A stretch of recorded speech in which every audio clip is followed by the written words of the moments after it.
So many of us have felt like used or lied to. And what tricks can we actually use in our lives to spot the early warning signs of manipulation before we actually fall into their trap? So in my field, it's the words and the facial expressions need to match. And that's how we know if somebody's truthful. And the really important thing, especially for women, we're pretty good about knowing and feeling in our gut when somebody wishes us harm. We see those red flags. The problem is that we weren't taught when we were young that that's a real thing.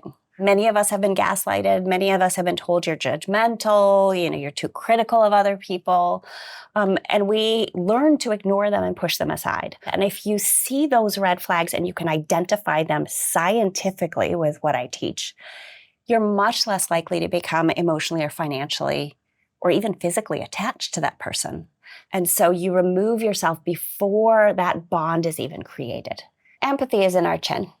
Our achy, breaky heart is on our chin. We take this smooth, I like to call it like a grape.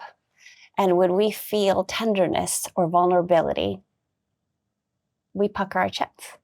So if I'm talking about something that's painful or traumatic or hard for me, and we're in a deep conversation, if we're friends or potential romantic partners, if I say something that's really difficult or painful, there should be a little bit of a quiver in your chin, which is your natural response to mirroring my emotions.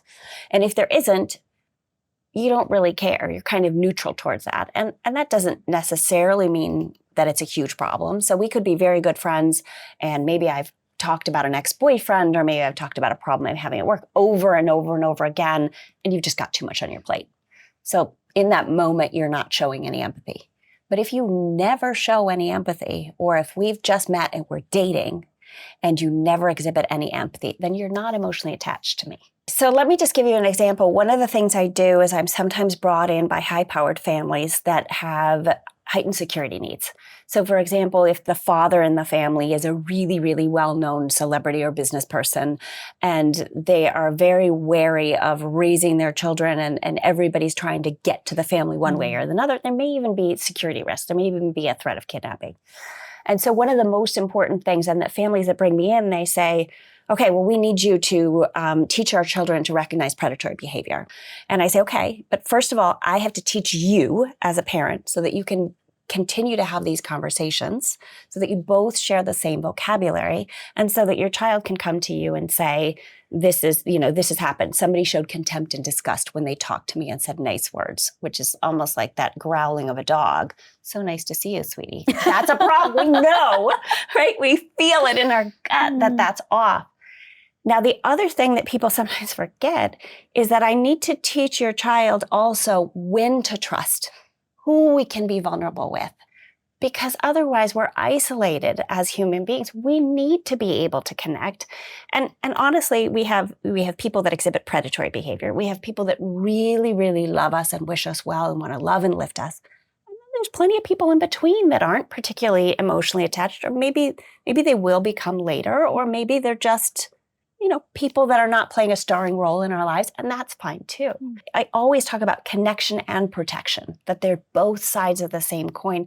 And with somebody that really is truthful and honest, and intimacy is really found in honesty, their facial expressions are going to match their words. And we're going to see that tenderness whenever we're feeling vulnerable. And that's a really clear indicator that, oh, you're feeling my emotions with me. You're somebody that I can have a reciprocal relationship with. Okay, so it's the chin. When someone smiles at you, they smiled at me. Yeah. They seem like they're nice, right? But there's obviously, I think you call it, was it the sinister smile and then the genuine smile? Yeah. Okay, so what happens in genuine joy is that our cheeks lose gravity. They simply rise up, they pop up. And then this beautiful skin right underneath shows smile bags. It bulges out. And it's the funniest thing, because all these women are saying, oh, the bags under my eyes. It's one of the most attractive things in another human being is whether or not they're showing these smile bags. So when I see the smile bags on my face, I go, oh, this is a good picture of me. And everybody who sees that picture, regardless if my hair's a mess, I have no makeup on, I look like I haven't slept in days, they see those smile bags. Oh, that's a beautiful picture of you. Because we humans want to be liked. We want to be loved. We want somebody to care about us and attach. So genuine joy is all in the cheeks. And it's just that skin right there that bulges out. So the knowing smile is this piece of, it's like if you talk about living in a foreign country with me, and I've lived abroad and you're living abroad, and I go, yeah, I know. I'm just going to take the corner of my lip and just tuck it right into my cheek. I know all about that. Whether or not I think you know about my background, as soon as you start talking about something that I really know well, I'm going to do that little tuck. Now, if you add an element of disgust, feel how that feels differently. So that's the knowing smile. It almost flickers and wobbles, and it feels really, really icky. Mm-hmm. Anytime there's nostril shadows, there's shadows here, that's an element of no, I don't want to, ew, ick, get away. And it's really only called a smile because it's a contemptuous smile. It's a sinister smile because it's got that lip tuck. And it's always only on one side for that particular expression. But you get that combination with a little bit of a growl, and it's the Wicked Witch saying, you know, come have a taste of the candy on my house. I mean, our whole body knows that something's off. Yeah. Okay, so what other things can we start to identify between what someone says versus what their facial expressions are telling us? And I think actually I've heard you say that the face expresses it before the brain registers it. So it's really interesting. So if I have a cup of coffee and I put it down and I touch it, the first thing I'm going to do is pull my hand away, even before my brain has registered that it's hot. Yeah. You know, the muscle movement precedes the thought process. And it's the same with the facial expression, that facial expression precedes the moment of consciousness. And so even for me, if I don't like something, I will literally go into a store when I'm buying clothes, and I often want to do it very quickly. And I'll look, nope. I'll let my face tell me what is going to look good. And then I get to something, my face stays still, and I'm like, okay. And I try that on, and then, you know, maybe it looks good or it doesn't. I know 100% if my face makes that no expression and I buy it, I'll try it on again in the morning, and I will never choose to wear it. It will just stay in my closet. So my brain, we don't give enough credit to the parts of our brain that are primitive, that are subconscious. And those are the pieces that are really our knowing. And what I do is I connect the dots, and I teach you the science, the biology of it all, so that you can say, okay, I really didn't like that. My whole body's telling me no. Good, I love that. So what other signs can we start to identify where maybe somebody may not be into you, but maybe saying they do like you? So one of the things that I've noticed that's a red flag for me is somebody that just straight up parrots me. I had a guy that had watched several of my talks, very handsome man. He just kept saying all of these things, and I was like, oh, he really gets me. I mean, even me. And I'm thinking, afterwards, when there were too many red flags, and thank goodness there were, so I didn't get physically attached to him in any way, never even, never went past go. But, he was telling me, I've been obsessed with microexpressions for years. I've read all these books about lie detection. Humans are so interesting. I didn't even realize he was parroting my words back to me. And so that's one of the things that people do is they figure out your interests and they just parrot it. And he, knowing what I do, wanted to have a lot of these messages via text. He didn't even want to necessarily talk on the phone. So he wanted text message until we could meet in public. And he wanted to meet in public late at night. And I was like, I'm not ready to do that, even though I'd met him in daylight. So there were little pieces, and there were the other things that set off red flags were we had a lot of people that we knew in common, which made him feel safer on the surface, but he was always very negative about those people and promoting himself. This person is all ego and all, you can't trust them, but you can trust me. And then he said, and this was the death of it, I'm a mostly good guy. Mostly? I got the text. Mostly is the qualifier. I'm a mostly good. First of all, a good guy will not tell you he's a good guy because he's not trying to convince you. Ooh. He's just exchanging information and getting to know you. He's not profiling himself and introducing himself on a silver platter. This is the product that you get if you choose to date me. Mm. So that's already a thing. But it's really interesting that even people who are pathological liars will often insert one word or phrase that would make the sentence more likely to be true. Were you with her yesterday? I usually go home. That's not what I asked. I asked if you were with her yesterday. Right? The other thing we look for in person is whether or not somebody in the United States, in Western Europe, Canada, Mexico, this is yes, this is no. So you go to Southeast Asia, you go to India, you go to Sri Lanka, there's different head bobs and different head movements. But in a lot of Western Europe and the US, North America, this is yes and this is no when our bodies leak. I never did that. And then that's a nodding. problem. Honey, you're nodding when you say negative. My son likes to say, when he asked me if he could go out one night and I said, maybe. And he said, yes, thank you. Thank you, Mom. Yes, thank you. And I said, no, I said maybe. And he said, well, you said maybe and you nodded. When I know that when you say maybe and you nod, that's always going to be a yes. That's where you're going to land. If you say maybe and you shake your head, it's always a no, Mom. Your son can read you. That's amazing. So I trained them as human lie detectors, and I never expected, when he was 13 years old, he's like, oh, you like that guy? Your pupils just dilated. Oh, jeez, what have I done? Oh, so tell me about the pupils dilating. Okay, so our pupils dilate when we really, really want something. When we're scared as human beings, our hands get cold. That's because the blood rushes down to our legs and our feet so that we can run, right? When we're angry, it pumps into our arms and our fists so that we can hit someone? Yeah, so we can, exactly. So we can fight, so we can defend ourselves, tense everything up. When we're nervous, we sweat in our armpits, we sweat on our brows, sometimes the palms of our hands. When we're sad, we cry. When we're sexually aroused, the blood pools in the middle of our bodies. Men get erections. Without this change in blood flow and muscle movement, our species would not have survived. This is how concrete it is. For every specific emotion, there's a change in blood flow and muscle movement that's specific to that emotion, and a change in our facial expression. And arousal on the face is shown by dilation of the pupils.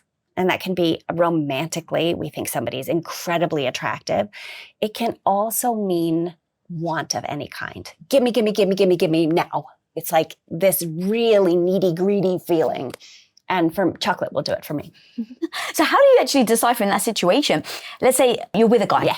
Yeah. And you're trying to assess whether he actually likes you or if he's maybe just trying to use you. Yeah. You look at the eyes. Yeah. Well, now, he may just want to really get you into bed. Oh, absolutely. It's attraction. Or he's really into you from a, I love you type of standpoint. How do you know, or do you not know, and you're just... Oh, I know. Oh, how do you break that down? When I teach love and dating, I say above the eyes, in the eyes, under the eyes. Oh. Okay? That's attraction. So we talked about the smile bags. That's the under. The dilation of the pupils is the want. Mm-hmm. And the lowering, like the half-masting of the eyelids. That's the bedroom eyes. That's the bedroom eyes. And so if you've got those pieces... that's arousal. That's I want, gimme. But again, the achy, breaky heart is on my chin. I like to test and see if I talk about something that's hard or vulnerable, do you feel that vulnerability with me? And you do, constantly. You and I are back and forth, and you're mirroring my expressions and I'm mirroring yours, and there's that beautiful connection. So I know that you care about my feelings. So one of the ways I have people practice and they go, oh, and you'll feel it. And if different things trigger different people, but we were talking about these pet videos and how much we love our little doggies. And you look at those pet videos, you'll feel it. Or when you say the word, oh, that's so cute. We turn that grape into a raisin. It gets all cratered and dimply. Now, here's the thing. You can dip your gaze, and I do it. I teach high stakes negotiation. So I work with a lot of mergers and acquisitions teams, and you and I both have a business background. And so watching it at the moment that I'm pitching or introducing something that might be difficult, hard for them to swallow, I'm going lower or higher on price than I think they've expected. When I get to that moment where I'm going to say something and I really need to know their response, I'm going to take my gaze and put it here. Anger is the tight lips. Mm-hmm. So with my lips, I have very thin lips. It's going to, sometimes in literature, they will say her lips formed a thin white line.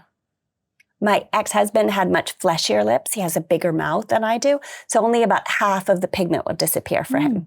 So you're looking for the change in the baseline. Where does this person start? My lips will almost disappear completely. But somebody with a fuller mouth won't. But there'll still be a change. You'll maybe see 50% less of the fleshy part. And you said that's anger. That's anger. And because they're trying not to talk? Because anger is just everything tight. Even if my lips are, even if I'm like yelling, it just, it makes everything, our shoulders, our neck, our fists inside our digestive system, everything gets all tight and clenched. Okay, so then it was those the tightening the lips, anger, the vulnerability with the chin. On the chin. Oh crap, which is a piece of fear. So if I teach the big piece of fear, so we take our mouth, we turn it into a rectangle so we can scream. We pull our upper eyelids way back so that we can gauge, how can I get out of this situation? Where are my exits? And so there's that piece. So with the micro expression, we just take a piece of that rectangle. You see, and fear is the expression that is going to make the tendons on my neck jump. So you see those tendons jump. That person was like, oh no. And I call it, oh crap, because if we're in a business meeting, I'm not afraid for my life. Right. It's not terror that I would experience, and I really don't like roller coasters, but that I would get on a roller coaster. But if you're saying, Annie, I want to make sure we're in a business deal, and I want to make sure that technology gets to market within the next 3 months. And I'm not 100% sure, but I don't want to blow the whole deal. And I go, yeah, absolutely. My body doesn't actually believe I'm for sure going to get that technology ready for market within that time frame. And so you know how to use those facial expressions to then know how to negotiate. Yes, and so I can see exactly how somebody's responding in that exact moment to the trigger. I can't ever tell what they're thinking. I can only tell what they're feeling. Now, so if I say, for example, I think we need to meet on Thursday and go through the whole, finalize a deal, and you go, oh, it may be because you're afraid about the deal. It may be that Thursday you're already double booked. So I don't know what it is that you're thinking. I just know that there's an issue. It shows me where to dig, where to go and get more information, where I need to. If you're nodding and showing like, that's great. Okay, I can be pretty sure that you're intending to show up on Thursday, and we might even get this deal closed because we're in alignment. And your body will know. You don't have to be able to dissect it and have the vocabulary to know that something's off. You feel it right in your gut. For me, it's the solar plexus, and I'm going, go, because I know so many times I didn't listen to that when I was younger, even though I knew that there was something off. Because our bodies our survival instincts as a species has been dependent on recognizing danger and being able to protect ourselves, our family members, our offspring, the people we love, the people that we're connected to, that we rely on for business, for food, that kind of thing. So our bodies, dollars to donuts, you can process all of this with your brain, and you just know. I'm giving the words so that you say, so you don't just stop second guessing yourself. So you say, not only did that person feel like he didn't care about me, but when he was saying he cared about me, he's growling at me like a dog. So that's what I was going to ask you about gaslighting, because that's the thing where someone's manipulating you and making you second guess yourself. Yes. So how do we use these tools with that situation where so we don't then feel like it's us, and we can actually identify, oh, they're trying to gaslight me? Our facial expressions leak our hearts and our emotions. And the problem with gaslighting is that it turns it back on ourselves, where we feel smaller, more insignificant. We second guess our intelligence, our worth, whether, even things like our weight or what we look like or how we're aging or how we're not aging. All of these pieces become devalued because somebody who is predatory in our personal life is going to want to keep us small so they won't lose us. So they narcissists, we talk about supply. So they maintain that supply. And so first of all, I have so much compassion for people that are stuck in abusive relationships. I've been in abusive relationships. That is, by the way, just to be clear, not why my ex-husband and I separated, but I have absolutely been with abusive men, and I had abuse in my childhood. And so my heart goes out to everybody who experiences that. And one of the things that even during and after, you feel stupid. You feel like, I knew this. Why couldn't I stand up for myself? I should know better. I don't want people to know what was done to me or what I experienced because there's shame involved. Don't be ashamed. When other people hurt you, don't be ashamed. That's on them.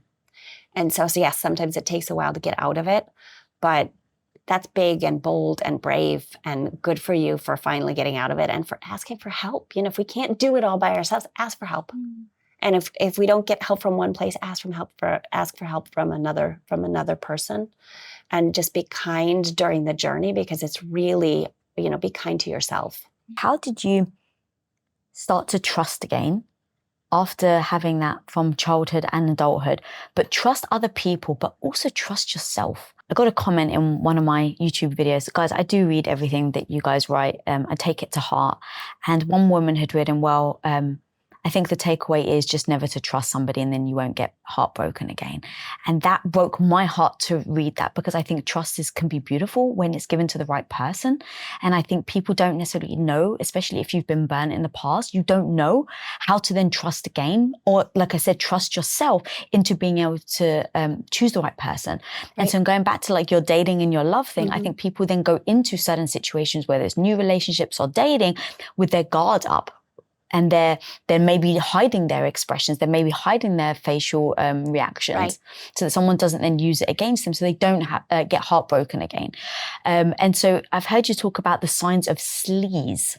The first thing is, as we've mentioned, and it so bears repeating, you want their facial expressions and their words to match. So again, that's the easiest expression, is that bad bunny rabbit little twitch. You see that little hop of the nose, and somebody is saying a positive while showing a negative. That's a problem. They don't really believe that. Showing a negative facial expression while you're saying, like, I hate it, with betrayal, toxic relationship, that's fine. You have these really strong feelings about it's not okay to lie to somebody. It's not okay to cheat. Betrayal is not okay. That matches. That's the no face and saying a negative. Perfect. We're watching for somebody saying, like, I'm really happy for you, as they raise their cheeks and they're showing their smile bags. That's a yes. And you nodding is really just genuinely showing that emotion. You're so invested, you almost want to take action. That's your body leaping. We can stop ourselves from making the macro expressions. We can't really stop ourselves from making the micro expressions. Those leak. And so learning to trust and loving somebody and showing we can't ever really feel loved as a human being unless we feel known. So I can be all polished and poised and plastic, and if I feel like I get your approval, that's fine. I'm going to feel like I got approval from you. But I'm not going to feel loved unless you know how weird and wonky and wobbly I am. Unless I can say, when you ask me, how are you doing today, Annie? It's just hard. Like, parenting is hard, working is hard, being a woman is hard, worrying about friends and loved ones' health and mental stability and emotional and physical health is hard. Life is hard. So unless we can be real, we can't ever really feel loved. It's the only shot any of us have of filling our cup and being able to fill somebody else's cup, is to be real and authentic with somebody else. And the more you see that the facial expressions are aligned, the more you can trust that person. That person is showing you their honest, true self. And I mean, sometimes people lie when they want to keep some privacy, and that's not necessarily a red flag. That's okay. I don't have to tell every person every piece of me. I have the right to maintain some privacy. So there are some lies that are not horrible lies. That I am brutally honest. I never lie to my kids. I over and over will tell the truth, even when it's really uncomfortable. When I got divorced, I asked them straight out, do you want to know when I start dating? And they were like, no, right? Ugh. And I said, okay, then I won't tell you. Then you have to be comfortable with me being pretty evasive, and you can't call me out for it, because you're going to see it, right? My mom, you're like, you told me you didn't want to know. Yeah, you told me you didn't want to know. So that's kind of it. But I almost have to make the deal with them ahead of time. So we're looking for those pieces. And in terms of really learning it, I was 6 months away from getting a teacher's degree when I decided to pivot towards anthropology. So the book shows you, as you've read, the conversations. There's some poems in it. Each piece is meant to elicit one or a couple really strong emotions. When we feel those emotions, we actually make the facial expression. So there's a method to the madness, and I could only really get that deep emotion when I was telling the truth. So what is the difference, like, for instance, because I love how you just broke that down, but things like flirting or someone just being nice to you?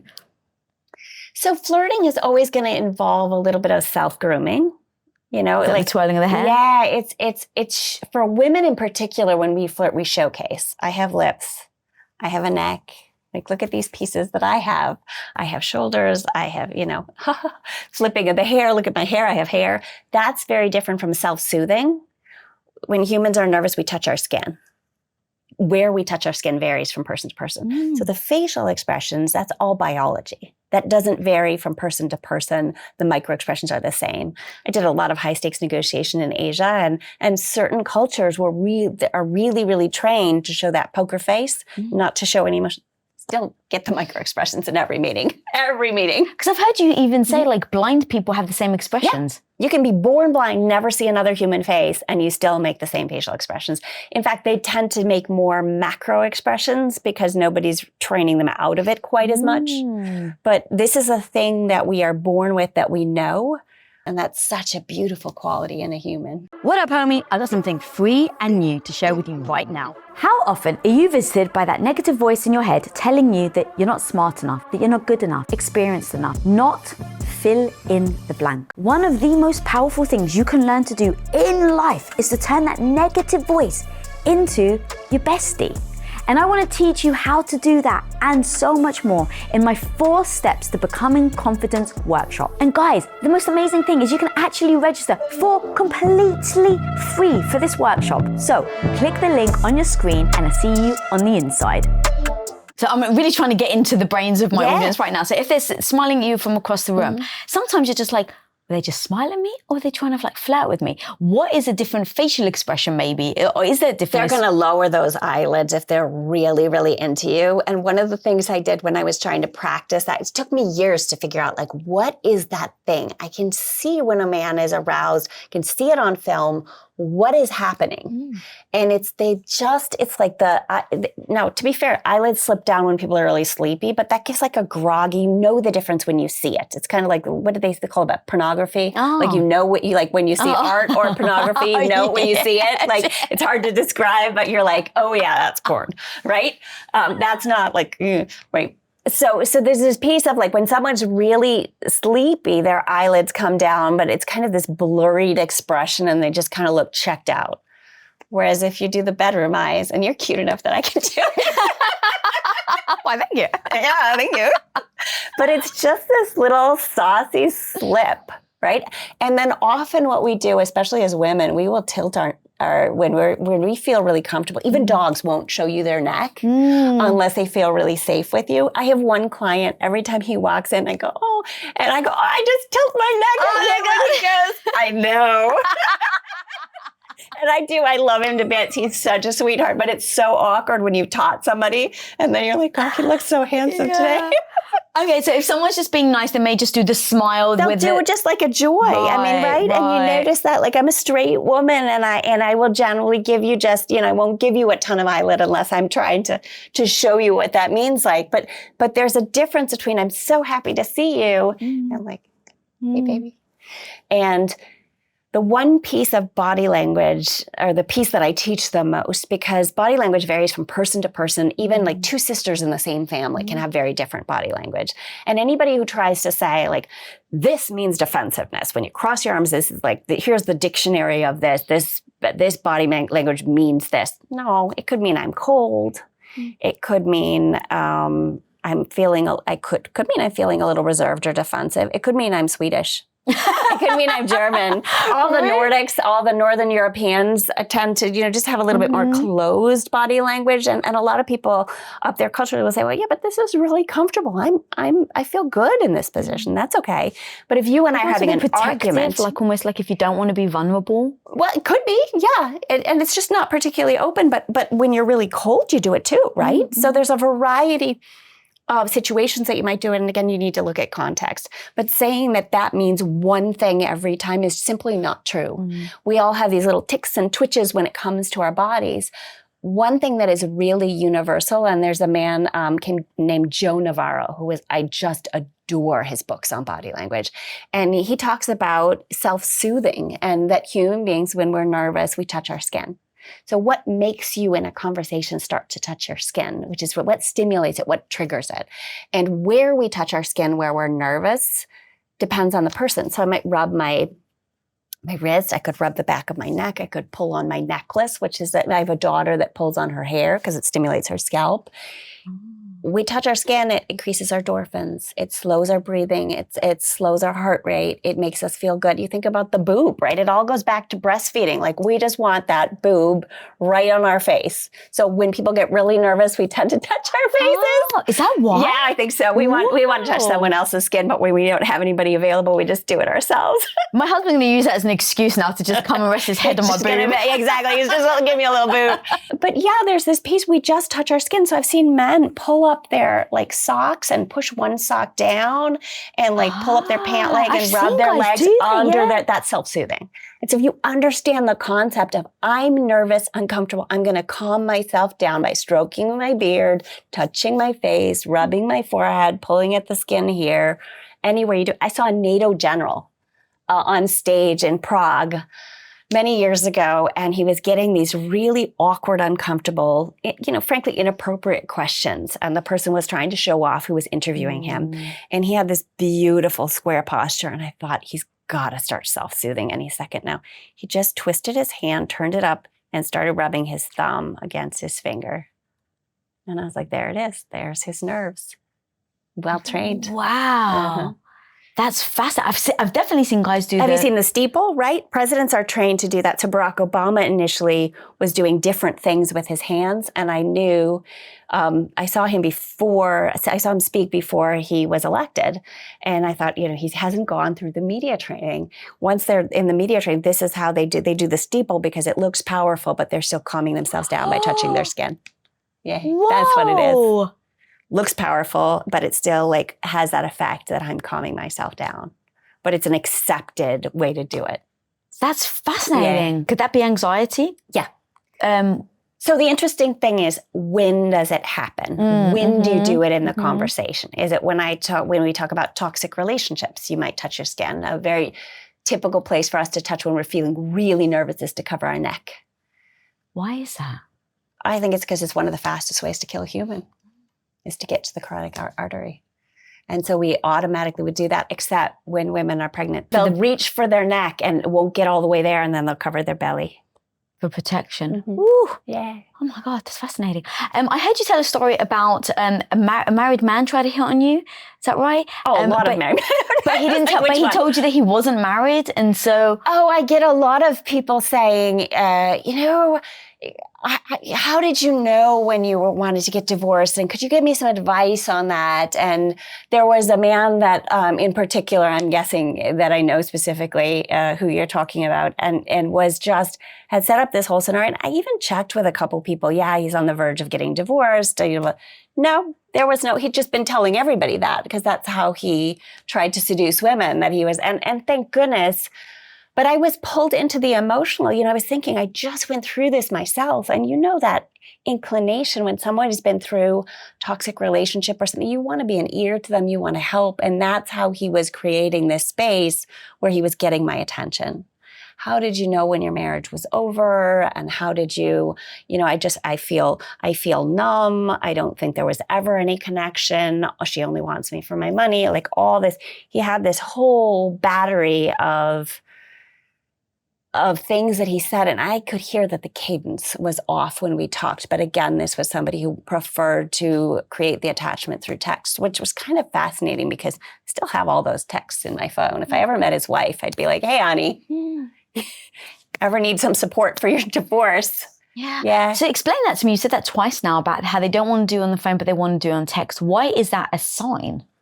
That's a bad sign because somebody who is a systematic liar thinks they can control it and they can control their anxiety. And these are often people that are really trying to pump up their ego. So if the conversation gets too real, they can just not text back for a while. Oops, sorry, had a meeting, had a blah, blah, blah, blah, blah. They can just they have a quick, easy out. And it's a way to create intimacy and to give some time in their response too. Whereas it's much harder to lie. And, I'm a human lie detector. It's hard to lie to me. I have to be pretty motivated, and I could see the red flags. Honestly, I could. I was just really lonely, and I was divorced at that point, hadn't dated anybody at all. And for whatever reason, this specific individual pressed some of my trauma bonds. He reminded me of the love of my life and in a variety of ways. And it just almost on a subconscious level, there was a connection. He also smelled delicious, and he was really handsome. So break that down for me, because being a lie detector yourself, this is so powerful that even you are able to get trapped somehow. And maybe that's where the obsession comes, that I have this tendency to so want to trust people, and I've been so deeply betrayed. And I think there's a desperation almost in me to figure out who I can trust. And this has given me that extra layer of being able to trust, but it's a tool.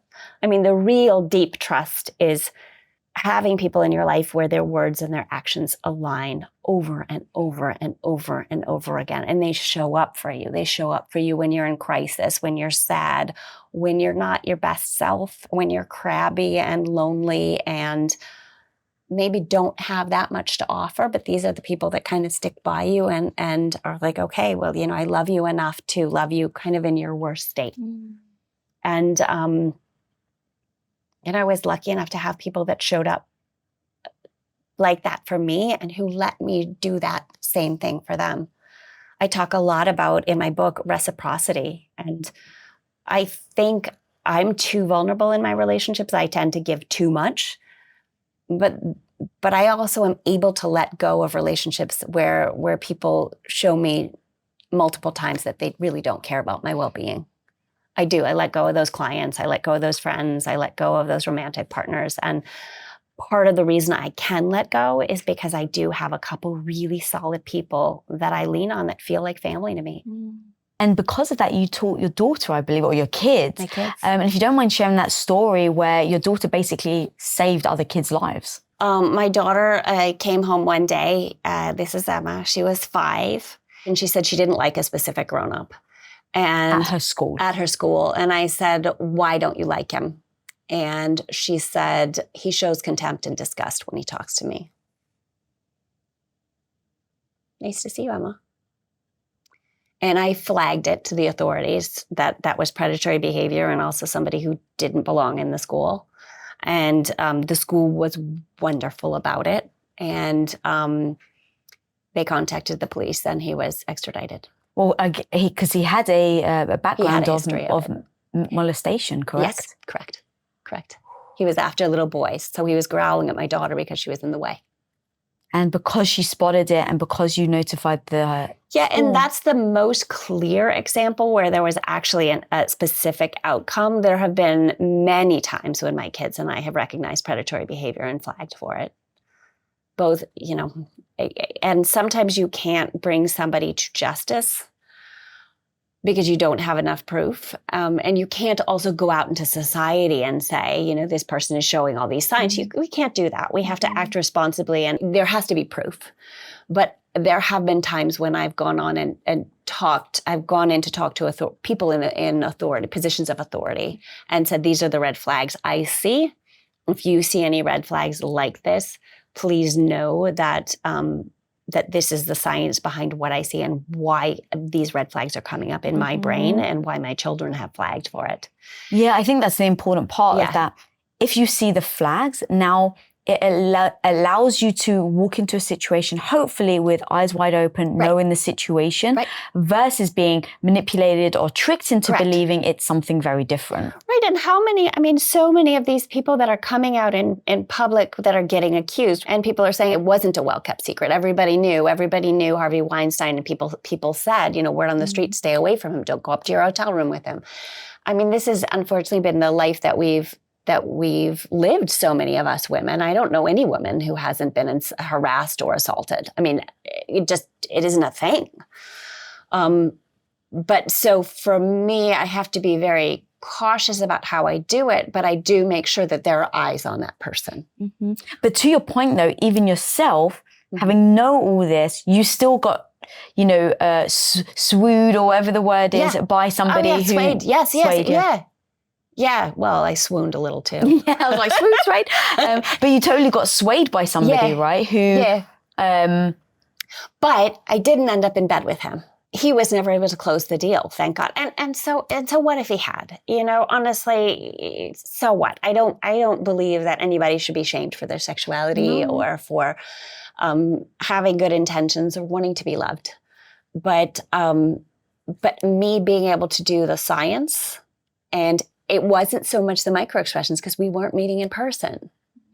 And that was the thing. That was why it just kind of kept going, even though I was seeing these red flags, because they're less clear when it comes to word choice. And it's afterwards when all the pieces fell into place. And I thought, oh, and I could read a text.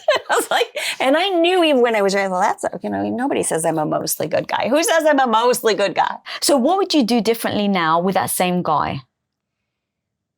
I think, first of all, I'm not in a position where I'm so lonely and so needy that I ignore the signs. I mean, I think that's sometimes the thing that we human beings, both men and women, find that we get into bad relationships when we don't have enough love and tenderness and protection in our lives, when we're isolated and lonely. And that was, you know, really coming out of COVID and all of that isolation.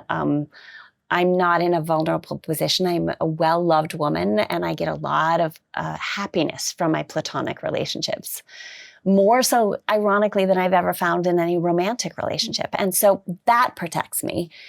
Going out and doing big, bold things professionally and betting on myself, that also helps my self-esteem and makes me feel better about myself. So I'm not in that position. But I don't think we can entirely protect ourselves. I mean, that's where my obsession is. I keep trying to get more information and to help others protect. And we can't do it 100%. And we need to forgive ourselves when we do trip and fall, because that's humanity. We're messy creatures. And thank goodness that we're not robots, because we'd never be able to find connection. You and I wouldn't be able to have this conversation and this chemistry that we so clearly have, right? If we were completely guarded. Yeah. You know, if you want to make sure to have a really miserable life, you know, keep all of those walls up and don't ever let anybody in. But unfortunately, we can't protect ourselves to 100%. What up, homie? I got something free and new to share with you right now. How often are you visited by that negative voice in your head telling you that you're not smart enough, that you're not good enough, experienced enough, not fill in the blank? One of the most powerful things you can learn to do in life is to turn that negative voice into your bestie. And I want to teach you how to do that and so much more in my 4 Steps to Becoming Confident workshop. And guys, the most amazing thing is you can actually register for completely free for this workshop. So click the link on your screen and I'll see you on the inside. Going back to something you were saying earlier about like the gut and the gut instinct and how much over time we've really like almost like shut down the gut instinct. Yeah. How do we start to activate now the gut with the expressions that we're noticing so that we don't keep ignoring them? Listen to those feelings and take some time and silence, however you find that, but be willing to sink into yourself, you know, whether it's an exercise, whether it's in meditation, whether it's in prayer, whatever works for you, but to be listening to your own voice that's sort of beyond words. And to feel those feelings, and sometimes it's looking back at something where we get, I mean, one of the best ways to practice lie detection is to look at the clips of politicians when we know for a fact that somebody was lying about, you know, that child is not my child. Well, DNA later confirmed. And then go back and watch the video of the individual saying, that's not my kid, and see when we know they're already caught in that lie and start practicing that way. But, listen to yourself and go back and reanalyze these relationships the way I can with that man. You don't have to learn everything overnight. Just start. Look on the chin and see that love is actually all around us. You know, if we just start looking and lower your gaze. But here's a really important thing. When I talk about lowering your gaze, don't keep it on the mouth for more than 3 seconds. That looks really uncomfortable of just staring at someone's mouth. But people start to tilt their head and lean in for a kiss. So that's what we instinctually do then when we're about to kiss someone, is look at their lips. I've never. But we also do that when we're learning a language. You know, we're just trying to figure out like what's going on down there. And I think I spent so much time on this area. You know, years of my life going through these different languages. I was abroad for 25 years. 9 different countries, including the US, 8 languages, most of them through immersion, and just years and years of my life not understanding what people were saying. That's how I dealt with my trauma. I just kind of didn't deal with it and moved to the next place. And being in different countries, even if you don't understand, we, like you even said earlier, right, we all have the universal language of the facial Well, that's how Darwin started. People have written about facial expressions as long as people have been writing. But Darwin had the kind of brain where he just wanted to pick apart the little pieces. And so he was traveling from tribe to tribe to tribe where nobody had any direct contact. And he started to recognize in the same way, I believe in my head, I was like, I did kind of the same thing, where you started to get really, really good at the nonverbal because that's all you had. I didn't understand the words. And so he started to document, and the facial action coding system that I'm certified in, which is how I started to get the numbers and the math on it. He was the one that really started that by documenting humans, apes, and canines, and started looking at it. Everything I do with facial expressions, it's pattern recognition. It has nothing to do with age or gender or ethnicity or geographic location. It's a human thing. And so the only people that don't make these facial expressions are people that have facial paralysis. And that's what Botox is? It is. It freezes our concentrating muscles. So it's one of the reasons Botox helps with depression. Oh, it helps with depression. Yeah, because it stops us from overthinking. Oh, we can't move those muscles. But doesn't it make you less empathetic, I heard you say? Yeah, it does. It makes it less. You have too much facial paralysis. You can't kickstart the emotional process for your brain. So we make the facial expression, it sends a message to the amygdala, and we process it. And so that whole process is impeded if we get too much facial paralysis. I've had people come to me and say, my mother-in-law used to be so empathetic and so kind. And wait a second, is there some facial paralysis? Yeah, actually, she's got advanced stages of Parkinson's. There's facial, And so once you can't move too much, but for some of us women, I can see that being a huge relief because we're all empathy and all movement and so just kind of calming down those muscles can definitely help. It helps with migraines too for some people. Interesting. I wonder why migraines.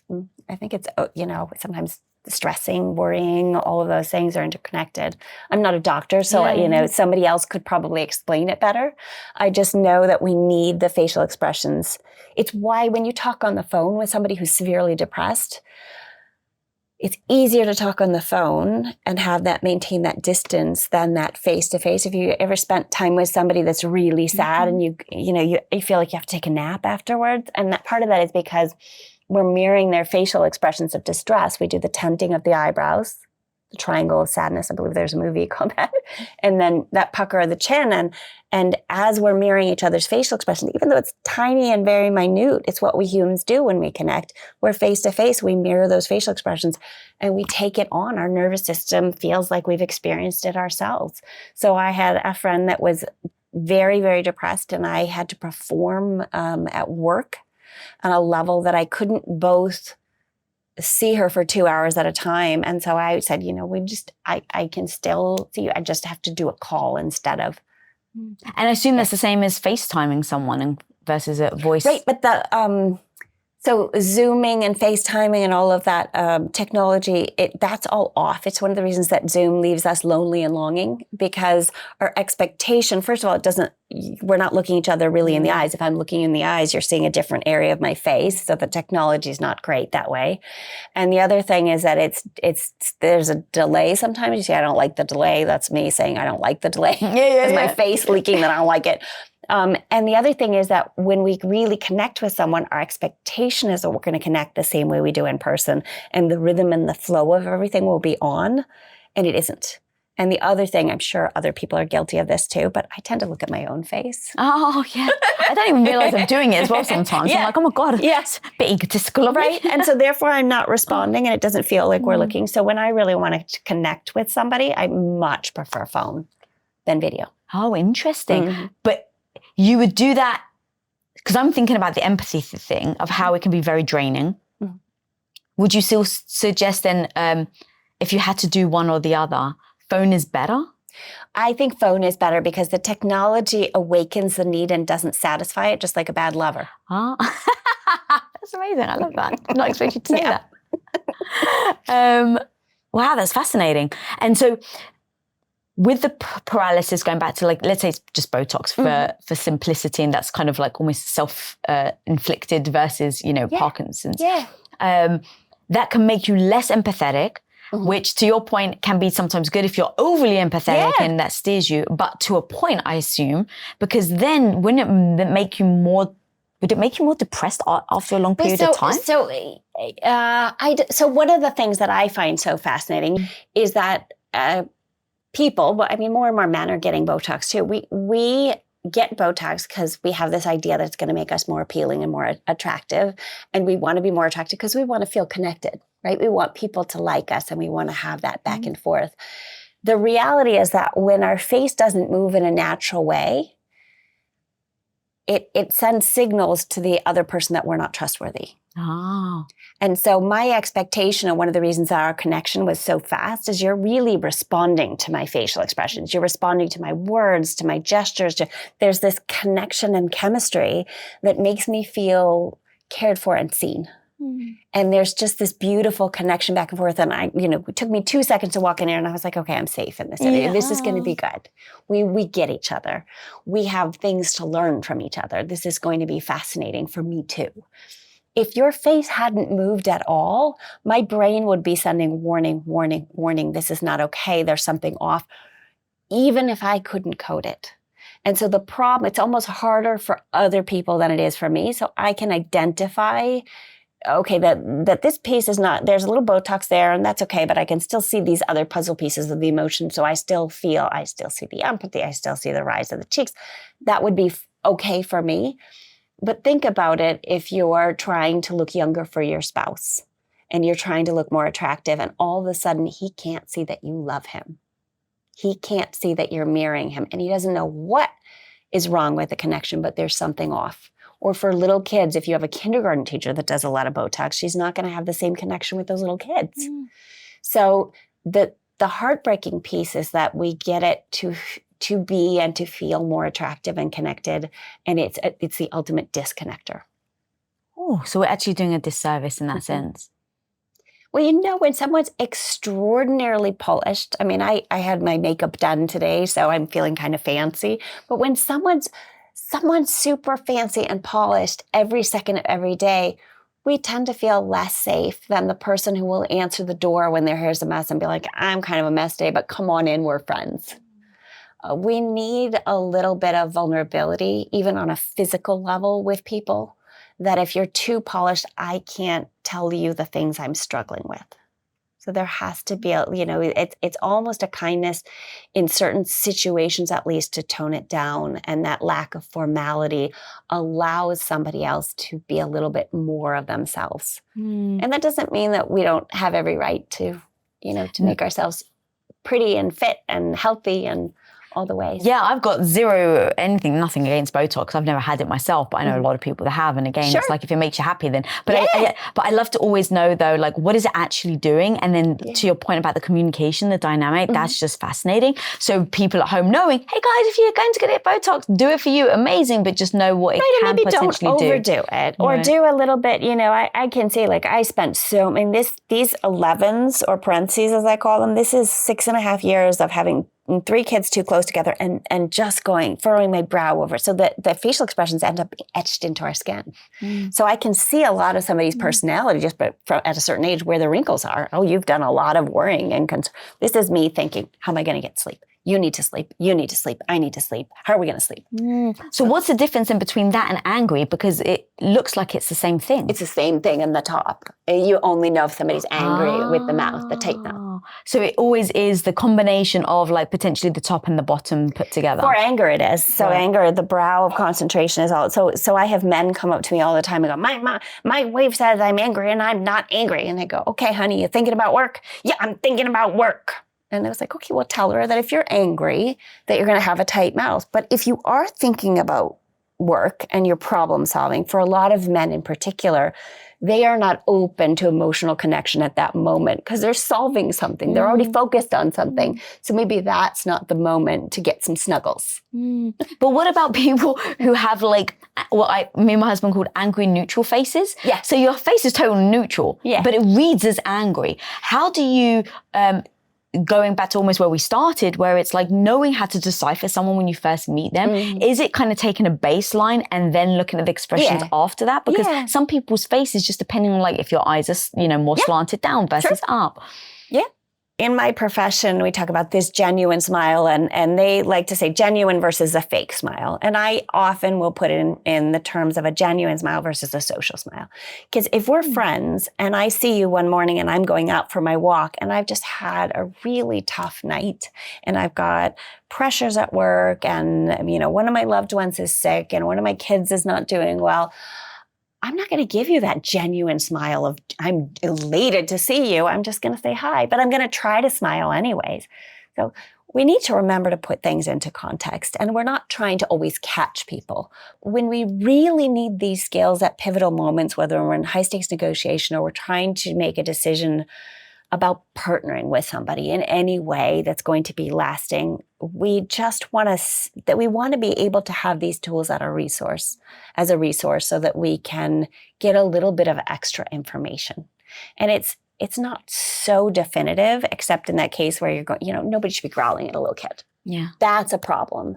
And so sorry, I don't have kids, but is that actually true? Because like if you're really freaking tired and the kid's just screaming, like aren't you going to scowl a little? You're going to be mad and you're going to go, ah, right. But you're not going to do that sort of predatory knowing smile. So it's like, one side versus like both?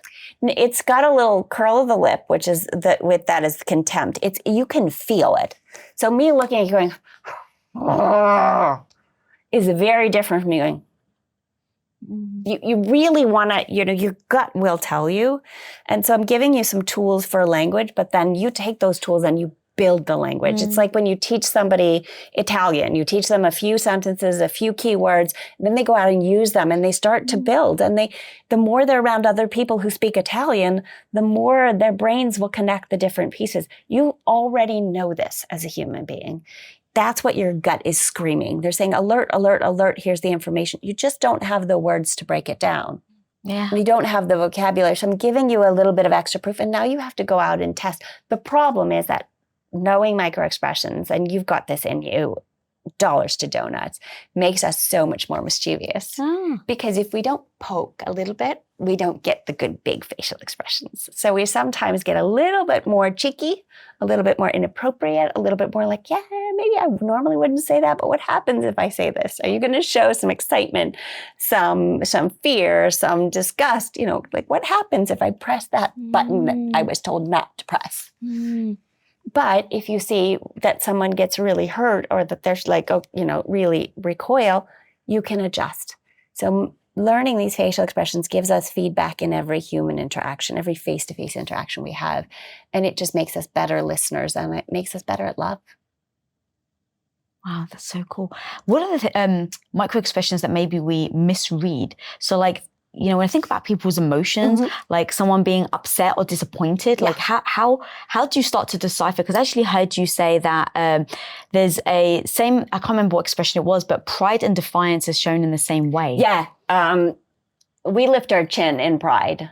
And there's a piece where I was talking about, that was actually a conversation that I was having with the main love interest about, getting his permission for the final time. Like, can I publish this?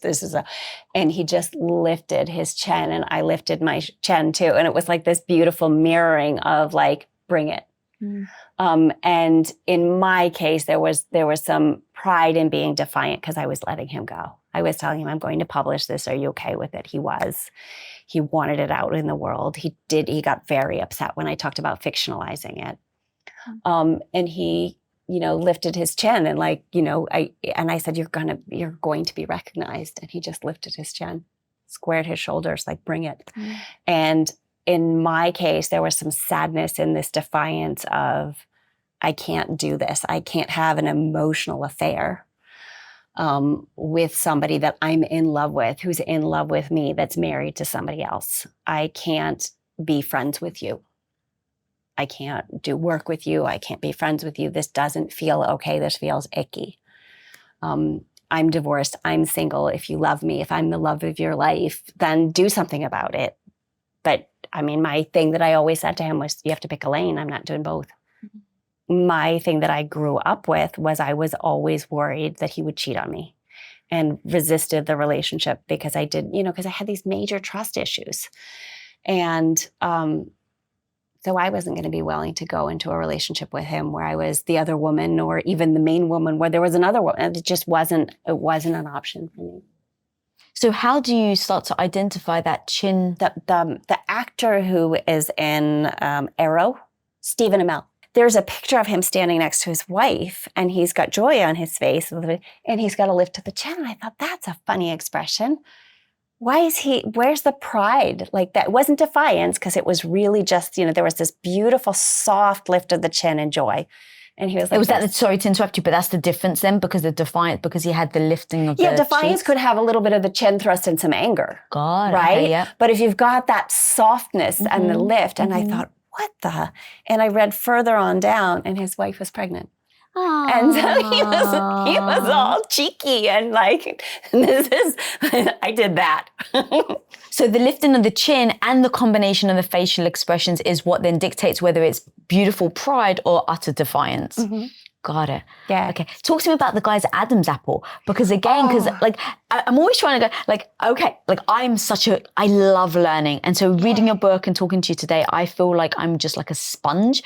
And I'm always trying to decipher because I definitely will remember as much as I possibly can and use it in my real life. So, but the things where people get confused. And so I've heard you talk about the Adam's apple. So I talk about fear being the popping of the tendons of the chin. So anytime there's a piece of like, oh, crap.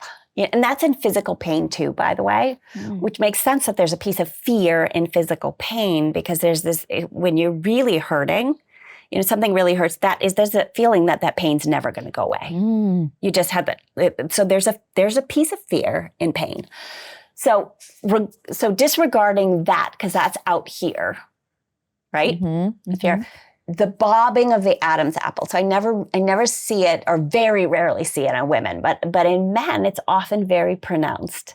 And for me, it's many, many times I see it with my clients when I start talking to them and explain this micro expressions. And it's the lump in their throat that they're swallowing. It's them feeling really vulnerable and a little bit observed and uncomfortable. It's an interesting thing because it can mean I'm touched. If I've said something very kind to them, they'll swallow. If I've said something hurtful, they'll swallow. If I've said something that makes them just feel a little naked, emotionally, they'll swallow. And so whenever I see that bobbing right in the middle, I can see it even if I'm making eye contact. Dunk. It just reminds me to be a little softer and a little bit more tender and to realize that this man who's polished and poised and powerful is really just a little kid inside, just like all of us. So how do you break apart though, those different emotions? Is it then the face? Like is the throat a signal that they're feeling something deeply? Yeah. And then you're reading their facial expressions to understand what that deep feeling is? Well, think about it. If I'm talking to somebody who is leading an organization and he's just met me and he's talking to me and I'm saying like, look, it's really hard to be in the position that you're in because you can't talk to your board about the things that you're insecure about. You don't know what you're doing. And you've run an organization, right? You can't tell your board, I don't know what I'm doing with this. Oh God, no. You can't tell, you might not have a business partner. You're at the top of the pyramid. You can't tell your employees, I'm over my skis. I don't know what I'm doing with this. Like I got all this under control, but oh shit, I don't know what we're going to do with this. You may not be able to tell your spouse. Either your spouse isn't involved in the business. Sometimes you've worked so hard, your spouse doesn't even want to see you, right? They're so resentful because you're focused on work, it's hard to do all these things. Or your spouse just isn't involved in the business. You've married somebody or you're partnering with somebody who hasn't run a business and doesn't have this experience. So unless you're a member of an organization where you can go, you're often pretty alone. So I'll talk to these men about this and I'll say, this, one of the things I do, I have a business background. I've worked in investment banking. I've worked in management consulting. I've run my own practice. I've done strategic advisory for you. There isn't a business problem you can throw at me where I haven't at least seen some of it. But unless you tell me what your real issues are, I can't help you. And one of the biggest issues is that men are extraordinarily lonely. Gulp. Every time I say the word lonely, gulp. Because they feel seen and they're going, I don't have anybody that I can confide in. So what I am able to offer people that are running huge businesses or small startups or anything in between is that they trust me. I can see all your feelings anyway. Why don't you just tell me what your business problems are?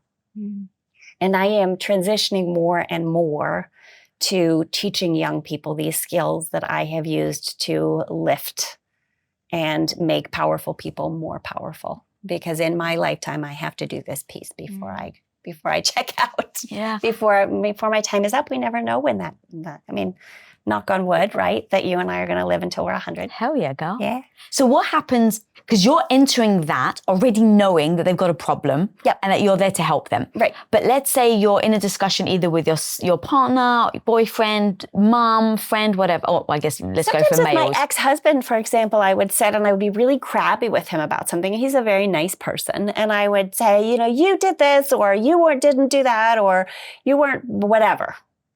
And his words would be kind of like it wasn't really entering, he would be a little defensive and then I'd see him swallow and I'd go, oh, he's feeling really vulnerable. Okay, I need to calm down. I need to take it back a step because almost everybody is struggling, not at every moment, but we all struggle as humans. And so this ability to see what somebody is feeling underneath the surface gives us that extra listening skills where, you look like you don't care at all what I'm saying, but you just swallowed. So I really hurt your feelings. I need to just take it down a notch. How do you know that in that moment you've hurt their feelings and they're not just mad? Because you don't swallow when you're mad. Oh. You tighten your lips when you're mad. It's so specific. You swallow when you get a lump in your throat, and you get a lump in your throat when something's making you feel really uncomfortable, unsafe, vulnerable, sad. You have to keep, the way to do it is you have to keep translating yourself. Like, when do I get a lump in my throat? Because women get it too. It just seems to me that I'm always seeing it with men. And maybe because they project this image that that their feelings don't get hurt. Oh my God, their feelings get hurt so much. Oh, that's fascinating. What about passive aggressiveness? What type of expressions do people always see those tight lips? And the other thing is that they tend to pull in a little bit. It's almost like a little bit of a pucker. Like, I'm mad, but I'm not going to tell you. I'm just keeping it in. It's almost like you're closing the floodgates. But sometimes you use someone at least I'm not an expert, so maybe I'm just missing the micro expressions. But sometimes it looks like they're neutral. Yeah, but you'll see the little flicker and tightening. It's just, they're so minute. Do the eyes get slightly harder then? Because as I'm looking at you, I'm like, what are you doing? You just get that little It's just, all these things are kind of clenches. Even the disgust is the clenching of these muscles and the negative stuff, whereas the positive stuff is a little bit looser and softer. Is there any type of expressions that we haven't gone over that we need to make sure that we identify today so that people can take home and use in their life in order for them not to feel like they get tricked again? So on top of our eyes, we show fear by pulling our upper eyelids, again, looking for the exits, right? So that's kind of oh crap, I don't know if I'm going to be able to do that. Or if you say to somebody, it's really important to me that we're in a monogamous relationship, and the guy goes like this, that's a problem. He's like, I don't know if I can do that. That's a problem with the leakage. But we show excitement and we show mental instability both by pulling our upper eyelids back. And so you do it when you show excitement. I do a lot in this show. Yeah, you do it oh my goodness. But that's a punctuator that you're using. And you're not holding it where you're having a long conversation. But you get somebody like Elizabeth Holmes, who is often walking around with this almost, and we know our nervous system doesn't like that. So it's one thing to use it to punctuate something, to show, oh my goodness, that's so exciting. But if I'm saying, so after lunch, I think we're going to, doesn't that feel unsettling? So there's, just pay attention to somebody who pulls their upper eyelids back and holds them. That person is not feeling good. And there's just something off in terms of their emotional health. And all the school shooters do it. I don't think it's always proof that there's going to be an act of violence, but there's proof that there's something that's really chaotic and messy inside. And so if we are going to do a business deal with somebody, we don't want to do a business deal with somebody who's pulling their upper eyelids back all the time. It's a warning signal. It's a red flag. Mm-hmm. And again, it's showing us where to dig, where to look for more information. It's not necessarily definitive proof. Mm-hmm. I'm glad you brought up Elizabeth Holmes, actually, because she just conned so many people. And I think she conned people who have been in business, who've like the elite of the elite. When we're emotionally or financially invested, we don't want to see the red flags. We sometimes make a lot more decisions with our emotions, and then we back it up and we justify it with our rational brain. And I also think, what she was selling was something that hit people on such an emotional level, because it was diagnosing, it was touching health, and it was touching so many pieces of health that everybody had themselves or a loved one or a family member or a friend that was suffering from X disease, which they could know instantly with just that one drop of blood. And nobody likes really giving blood because needles and all that stuff. So it was just such a great solution. And technology advances so quickly that it seemed kind of plausible, and I want to jump on that train. And so many other people have gotten rich in this area of the world, of the country, and all these other people are buying into it. It's snake oil, but everybody else buys into it. You want it to be true. I mean, I've been in situations where I've been absolutely duped, but I saw that there was empathy on the faces of the people that were duping, and they felt badly about it. So I thought, okay, well, now they're going to help. And nope, because they felt emotion, but they just cared a lot more about their wallets than they did about whether or not they were hurting us. The reason why I asked about Elizabeth Holmes, by the way, is it kind of made me think about your story, because multiple times you're like, Annie was so handsome, and how much of that I wanted it. Right. I wanted it. But also, like, if you're just like maybe staring into someone's eyes, are you ignoring almost everything that's happening around? Often you are. And again, we, with money and love, we think our lives will be better and will be safer. If I have a little bit more money, I'll be safe. My loved ones will be safe. If I have a little bit more love, I'll feel better about myself. I'll feel more connected. These are things that are just so deep in us that we have this illusion that money's going to fill us. And we have this illusion that if I find the right romantic partner, I'll also feel whole.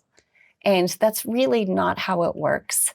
But when we see that possibility, we're willing to really get tunnel vision. And so the micro expressions are there as a tool to kind of help us just get those red flags confirmed before we get too deep in. When I saw that Out for Blood, I think it was in Netflix, but they did a documentary on Elizabeth Holmes. Oh, yeah. And I just sat and watched it with my then now ex-husband, but I just had crazy eyes, crazy eyes, crazy eyes. She just kept pulling. I was like, you cannot do business with somebody who's going like this. And then the voice change as well that she did. I mean, they put all the pieces of the puzzle together, and there's something that's really off, but you don't need to be able to dissect them. I mean, there were some people that were completely and utterly duped, but there were a lot of people that said, yeah, I should know better. Mm-hmm. It's a knowing smile, like I should have known better. I've been through this before. Yeah. Yeah. Annie, homie. Thank you, oh lovey. My God. Where can people find you and your amazing book?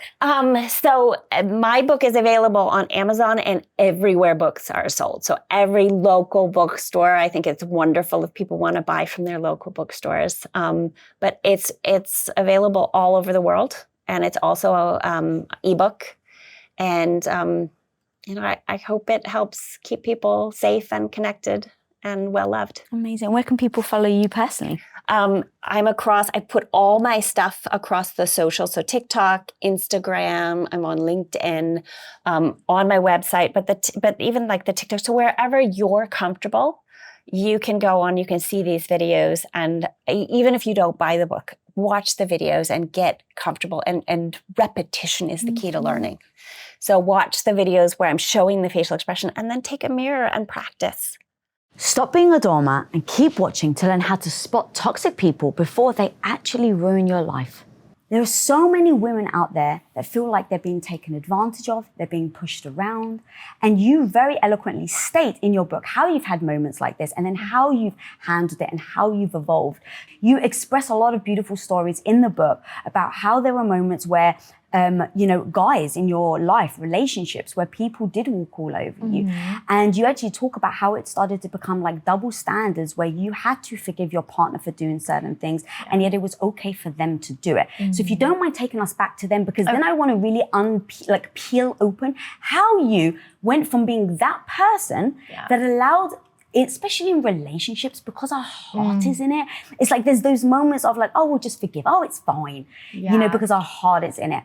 And so it is so powerful. Oh, so many women are like that. You can sit here and say, no, you have to remind yourself that you can say no, but yet you didn't start there. No, I did not. I was not like this like 20 years ago. I was a people pleaser and I was so naive and so trusting of people. And even growing up, my mom was a hard ass. She's like, she doesn't put up with anything. And I think maybe because she was such a strong personality that we never had to do that because she always did it for us. So it's kind of like I had to start retraining myself and learning. And I was such a rebel in that way where I had to learn the hard way. And, I've been in so many bad relationships where they would do something or cheat or lie to me or something would happen. And then I was upset about it and over it. And then they'd come back and, have this whole spiel where I was so weak at that point. And I would believe them and I would give them the benefit of the doubt and be like, okay, like if you say that, like I'll trust you, I'll give you another chance. And it was constantly like, okay, another chance, or maybe it is my fault. And you start believing kind of what they start telling you about yourself. And I just got myself in a really bad relationship that it just kept going and going like that. It was insanity. I kept going. It's, like the definition of insanity is like you do something, you keep going and it happens over and over and over again. And I didn't learn that lesson. And even if it was from one guy to the next, I would find myself in the same type of relationship, just with a different guy. It's funny how when you're over something, like you can brush past stuff, but right now there are people listening at home where their partner did cheat on them and they're heartbroken. Partner has lied to them and they don't know how to get back up. And that's the thing, is like, I love you being so honest and us saying, hey, look, we should never judge ourselves for situations we've been in, right? Trust is beautiful. I think trust is needed in a relationship, but because of that, it can be broken. So when moments like that are broken, how the hell do you get back up? How the hell are you able to recover and sit here right now and say, yes, it happened, but I learned. Like in those moments, if you don't mind taking me back, because if we can unpeel with this part, the amount of women I feel that can heal from things and then find their voice back, because that was another thing that you said is I lost who I am. So many women are like that. Yeah. And it's almost like when you're in a toxic relationship or friendship, it's almost like you're in a bubble and you can't see what's happening and you're just so in love or so devoted to making something work that nothing's going to stop you. You're going to make this work. And that's kind of how I am. Like, if I want something, I'm going to go for it. Like, nothing's going to stop me. But sometimes you have to step back and look outside of the bubble and listen to your friends and listen to the people around you, because they're seeing things from the outside in. And it's easier said than done. I'm not going to lie, because I've been there and I felt like I couldn't just listen to someone. I had to go through that process of whatever it was until I got to that breaking point where for me, enough was enough. And it's like that switch flipped and that was it for me. And some of my friends even now, they're like, how did you do it? Adrina, how did you do it? And I was like, honestly, it's like you become numb and like something switches. And for me, it was having my daughter and being in a toxic relationship and knowing that I want her to look up to me as a strong woman. And, as her hero and not someone that's weak or is going to let someone treat me like that or let her think it's okay for someone to treat you like that and not to have a voice. So she was a blessing in so many ways and gave me that strength. But aside from her, it was my friends, my support system. They never gave up on me. And no matter how many times I called them crying or I tried to hide it, they knew me so well that I didn't even have to say it. They just knew. And when I got to that point, for me, it was God. And it was going back to church. And I would go by myself all the time. And I got into small groups. And, we'd be listening to a message and I would just start crying and I couldn't stop. But I had all that love and that support and to help me through it. You need a support system. You can't do it alone. It's hard. It's so fascinating you said you do it for your daughter. The amount of women that will fight, tooth and freaking nail for someone they care about, someone they love, but we won't do the same for ourselves. I know. And I feel like so many people can relate to that. And I still, it's like I catch myself now, overextending myself. Sometimes I get too busy in my schedule. I'm like, I could do it all. And then I could do this. And I have everything planned. And sometimes I can do it all. But then at that end of the week, I'm so exhausted. And I'm like, well, now I'm not present and my energy's not up. I had to learn how to balance my life and everyone in it, because sometimes people want, and you can't give all the time because you feel depleted. And is that just having spoken from experience, the fact that you've already been there, you used to give so much to friendships, relationships, we give so much to everything except for ourselves. Mm-hmm. Yeah. And even filming sometimes on the reality show, I wanted the show to be so good that I started doing things that were out of my character and things that I would never say or would never do. And what helped me do those scenes sometimes was alcohol. And so we'd get liquored up because we're so nervous and we want to make a good reality show. And whenever you drink, it's easier to say, okay, I'll do it. I'm ready. Let's take a shot and go do it. And I realized watching the show sometimes, I'm like, that's not who I am. And the things with the producers, and I get it's a TV show, but you're still playing yourself. Watching it, I was like, what? I can't do that anymore. I got to a point where I was saying yes so much to things that I really didn't want to do, but I was pressured that I would give in just to shut them up. And so that's the thing that I really want to touch on, that you can go from doing that, going okay, fine, I'll just do it. Let me take a shot of alcohol just to get through it, to then be able to many years later say, hey, look, saying no isn't easy, but you got to do it. So in hindsight, because I think there's so many lessons learned in hindsight, right? How did you take me back to those moments where you did feel the pressure? In fact, if you don't mind telling us the story about how they wanted you to take your top off in the pool. Oh, yeah. So that specific scene, it was with Justin, and we were in the pool and we were hanging out, and I guess one of the producers were like, this is kind of a boring scene. Would you mind taking your top off and then throw it at Justin and then that'll get him in? And I was like, well, I don't know. Let me think about this. So then you have everyone around you and you're like, I want to make a good scene. I don't want it to get deleted. And with Justin, he was my boyfriend. We were together. So I was so comfortable with him. And he's like, you don't have to show anything. Just do it. And then I'll get in and you won't just turn your back. So I did it. And then after, it's my grandma, all my cousins, my whole family watches this show. But in the moment, I wasn't even thinking of that. I was just thinking of making a good show, people pleasing, and I just didn't think of consequences. I was always in the moment and impulsive.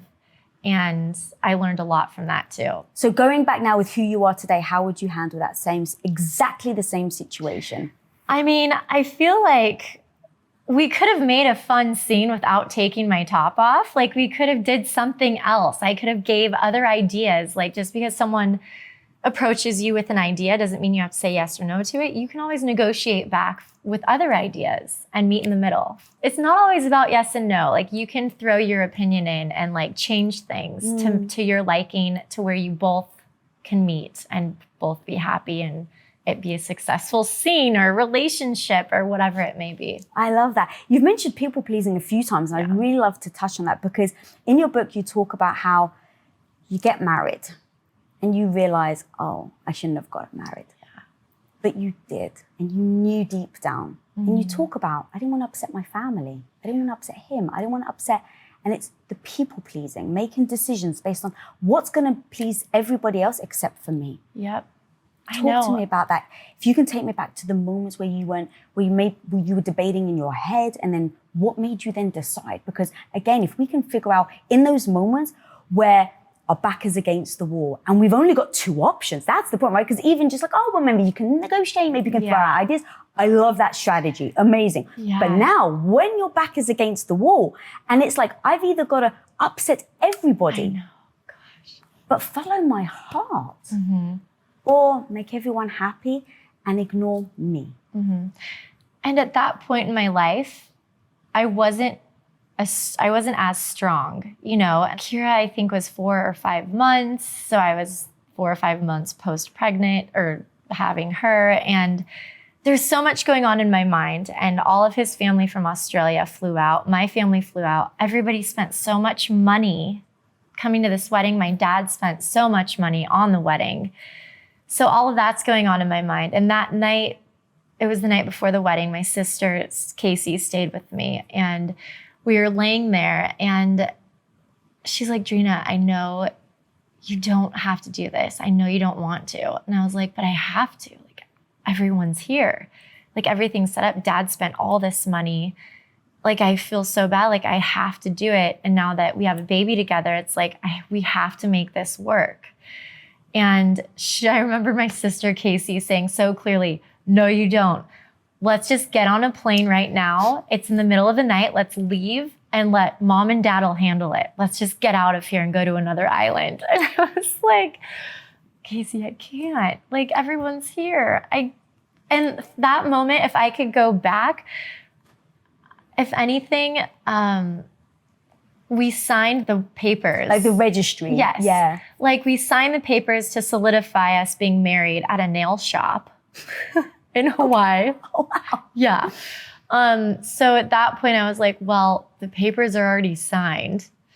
And now this huge celebration, the actual wedding is going to happen. But I wish I could go back and not have signed those papers. And I wish that I had that strength to say, you know what, I'm not ready for this. And just because we had a baby together doesn't mean we have to rush into a marriage. And I was almost forcing it, you know? And I guess I never even asked Corey if he did say that he had that ring for a long time waiting to ask me. And in my mind, I was kind of like, you did? Like, but everything that we've been through and like your behavior and actions, like you had a ring, but then why did you do all this stuff in between? And now I know you're a little bit changed, but there's just so many things going on in my mind. But I wish that I would have just held off. And that's what I tell a lot of my friends now that are engaged and they're going through ups and downs. And, you know, I was like, you really don't know a person until you've lived with them. And just because you have a baby doesn't mean you have to get married right away. I know in my mind that was so opposite because my family didn't come from divorce. Like, you're married, you stick it out and make it work. It's very traditional. Yeah. And especially, you know, you get married, then you have a baby. I did it all the other way around. So it's amazing how you make decisions based on a belief, right? So even with what you were saying, as you were saying, that word really hit me. I have to. Right? And I used to be there as well, girl. Like, I used to think, well, I have to do it, of course. It's not a choice. Yeah. It is a choice. And you even wrote a book called Choices, yes. Which is why it's so amazing that you're sitting here saying, but I had to. And then you wrote a book about choices. That's the evolution. Yep. Is realize you may not like the choice. You may hate the choice. I'm going to break my dad's heart. Or my family just wasted money. That's all reality. But it's still a choice. And when we talk about, especially as females, how the hell we own our power, that's such a big one, which is why I love that you named the book that. Yeah. I mean, it really, our life is, there's choices every day we have to make, and those choices take us down a path. And there's going to be consequences with whatever choice you decide. And it's just, you know, really not, what I've learned is not to be impulsive. You don't have to always give an answer right away. You need to take time and process it, pray about it. Like, let it set in, whether it's a day or 2 days, like you don't have to say yes right away. And sometimes when you are backed up against the wall, like I was at that wedding, you know, I wish that I did have the strength to just be like, you know what, everybody's here. I know the wedding's scheduled, but everyone could just still celebrate and hang out and like enjoy Hawaii. But it just won't be a wedding. It'll just be a celebration of friends and I don't know. But yeah, every choice does have a consequence. And for me, I feel like I made those choices because maybe it's to write this book or to teach others, like learn from my mistakes and listen to that gut instinct and don't ignore those feelings, because I ignored everything and I just kept pushing forward. And I definitely took the hard route of love at that point in my life. So many of us blame ourselves for staying. So I really want people at home to hear that if you've made a mistake, quote unquote, right? If you've made a decision that you later regret, you can use it to beat yourself up, or you can use it as a lesson. Yes. So talk to me about how you start using it as a lesson, because to your point, actually, in fact, I want to say a quote of yours that you say, when we don't let go, we hold on to hope, we make excuses, and then we accept the behavior. And then once you're out of it, there's a moment of almost shame that you allowed that to happen. Yes. And I went through that process. You know, it's almost like a process of mourning and shame and regret and humiliation, you know? And for about a year, I sat in that, like, why did I put myself through this? Like, what was I thinking? And I beat myself up. But going to therapy and just reminding yourself that the good that came from it and what you can inspire and teach others from it, especially my daughter. You know, I'm teaching her on listening to that gut instinct about people and situations. And if you feel something, you need to listen to it. Don't ignore it. But my advice that I could give is, don't be a rebel like I was.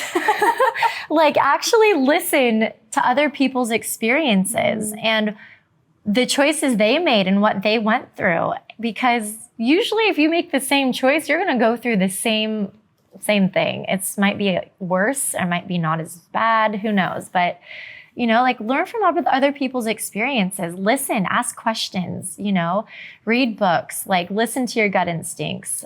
Don't ignore those feelings, like do the right thing and surround yourself. It's, for me too, I was surrounded by a lot of people that were enablers.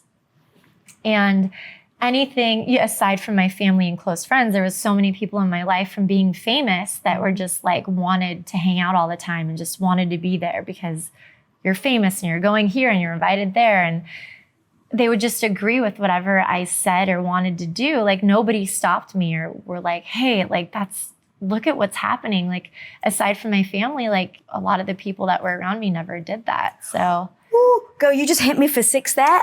Yeah. Can we go down this rabbit hole of Yes. enablers? Because that was so powerful. How did you identify who the enablers were? And then how did you handle it? Because in the moment, the enablers feel like your friends. Yeah. The enablers are the ones, of course, I got you. Yes, absolutely. And so you may interpret it in a very different way. So what was that first step of acknowledging, oh, this is actually super freaking toxic? Yeah. So a lot of those people that were in my life, they were around me for fame and that as well. And once they kind of climbed the ladder and got to where they wanted to be, or through me got to be friends with someone or got to be on the show or like whatever they wanted, then they would start cutting me off, or like they weren't actually there when I did need help going through these hard moments and I would call them, they were never there. And so my circle of friends grew smaller and smaller and smaller. And then whenever it did get really bad and I isolated myself, when I reached out to them, they weren't there. They didn't care. They got what they wanted from me.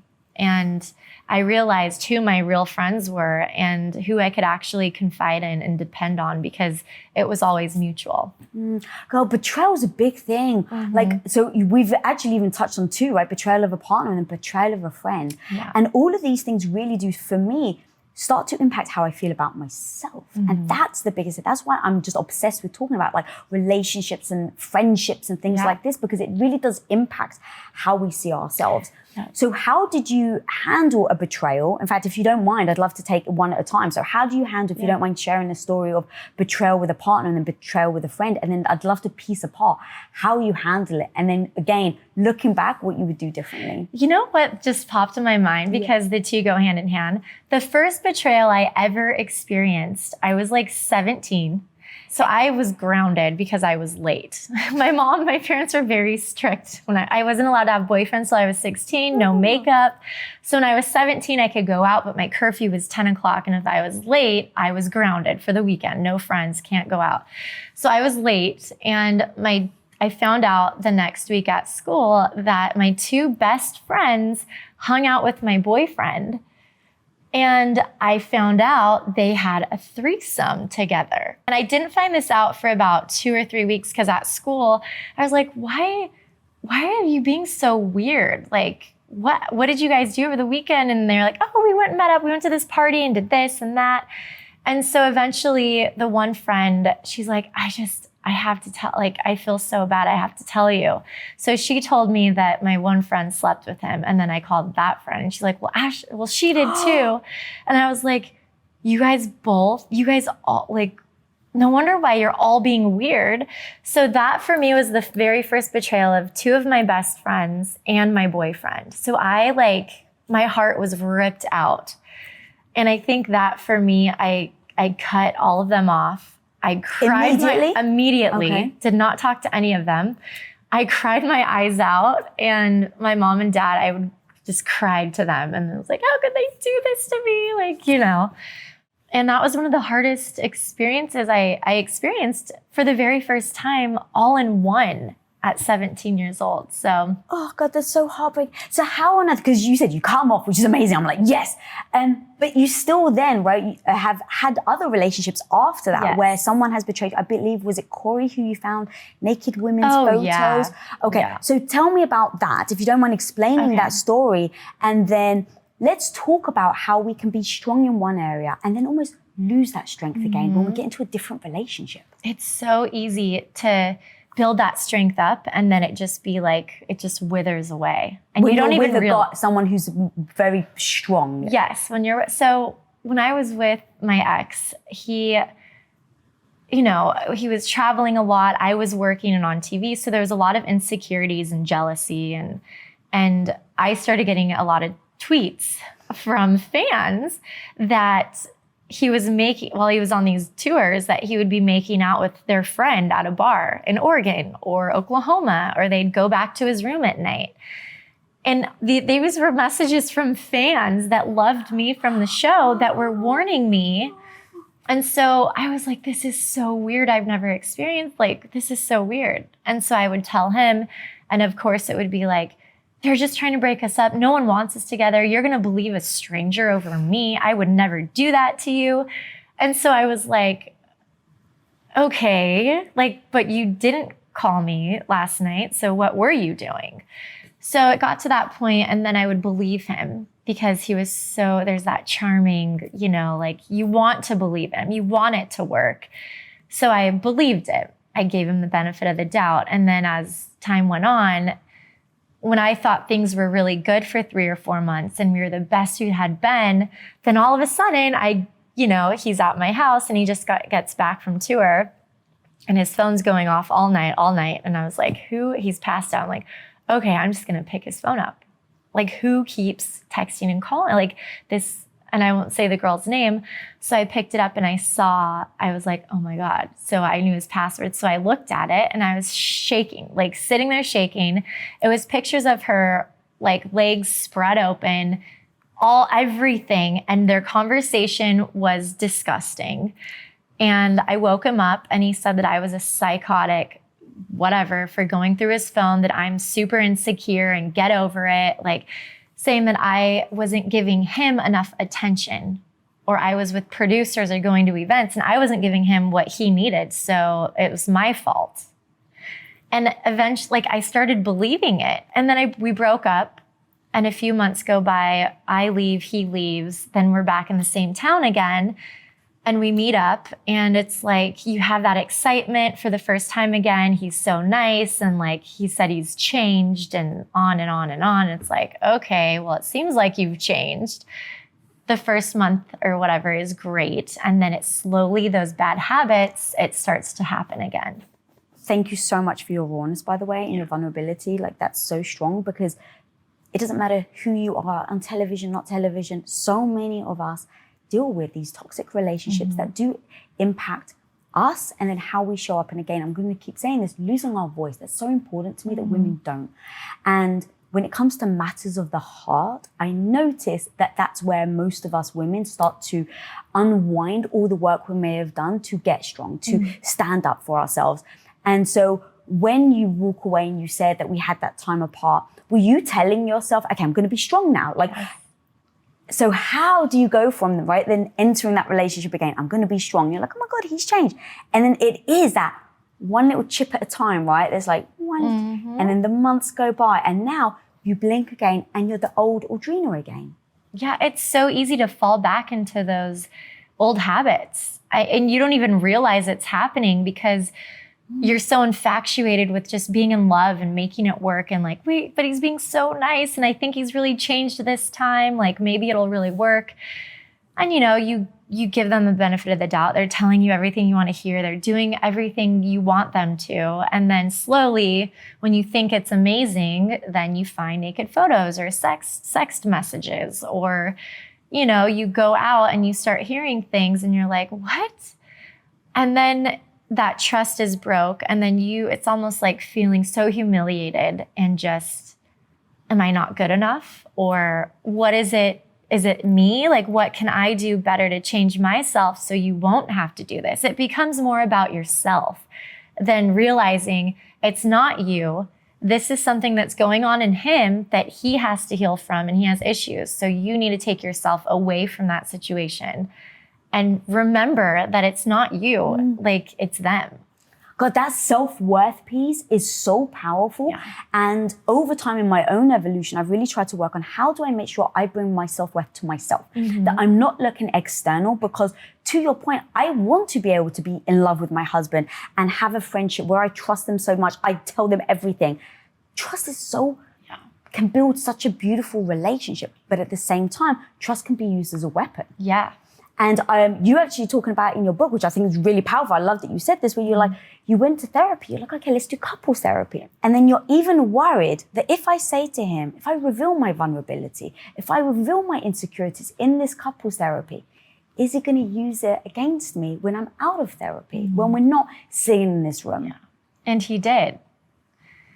Everything that I did reveal, every insecurity, every fear, everything I had been through, the good and bad growing up or through high school, everything, he would use to hurt me in fights, or just use when he's in a mean mood or doesn't like something I'm doing to like ruin my mood or just to hurt me. It was all used to hurt. And that was another trust issue. It's like, here we go again. You know, I had so many trust issues already just from being on TV and the people in and out of my life, and even the producers of not knowing what's real and fake on the show, or like if I could really trust them, or what they said about me, is that real?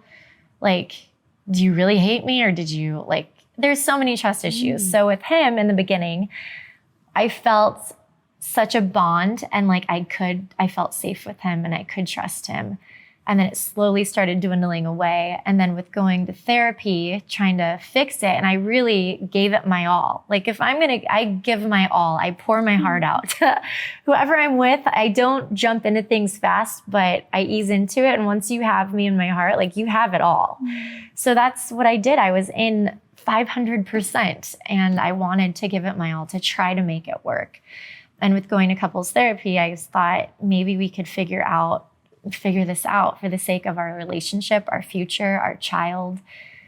And within doing that, I should have remembered that that's how he was. But I wanted to believe so bad that the therapy would change him and it would help him. But he didn't want that help. He didn't want the therapy. That was me forcing it and pushing it on him. So you have to be careful. What I've learned is you can't change people. They have to want to change, and they have to go through life lessons and something to open their eyes where it makes them want to change, and they have to want it. I wanted it, but he didn't. So that was the difference. Dude, that's so powerful, because as you were telling your other story earlier about how you really want to trust them and you really think, oh no, he's come back and he says he's changed. Before my husband, I was in a relationship for about 3 to 4 years, and exactly the same thing. It was like we would break up. My heart, it's like I would feel like I'm getting stronger. He, I think, would see I was getting stronger, try and do everything to get me back. And then he's like, I've changed.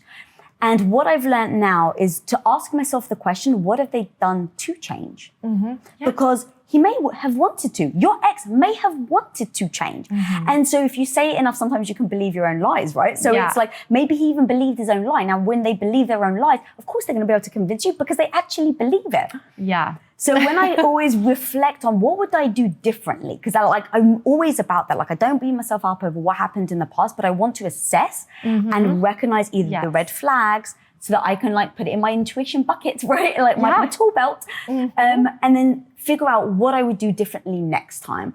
And so the trust piece is so powerful, because it's like, of course you want to trust somebody. Of course, if someone says, look, I've changed, I think it can be beautiful to give someone space to change.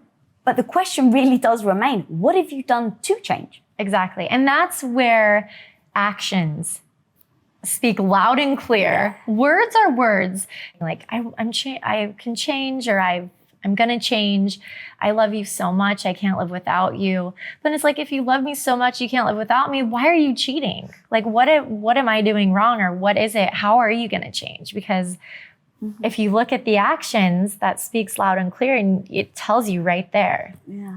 Same thing I think applies with friends. So was it the same kind of process where you started to trust friends again? Because you were even saying earlier, right, you were closing your circle more and that. And I think so many of us do that. But that's really the armor. Yeah. Right? That's really like, maybe I don't even trust myself enough to give myself over or to know who to trust. So I'm just going to close my circle more and more. That way less people can hurt me. Yep. And that's kind of what I started doing. And like, you become isolated, or, well, at first in my 20s, I was friends with everyone. Like, everyone was my friend. I wanted to take care of oh, let's all go on this trip. Let's all go on this plane. Let's do it together.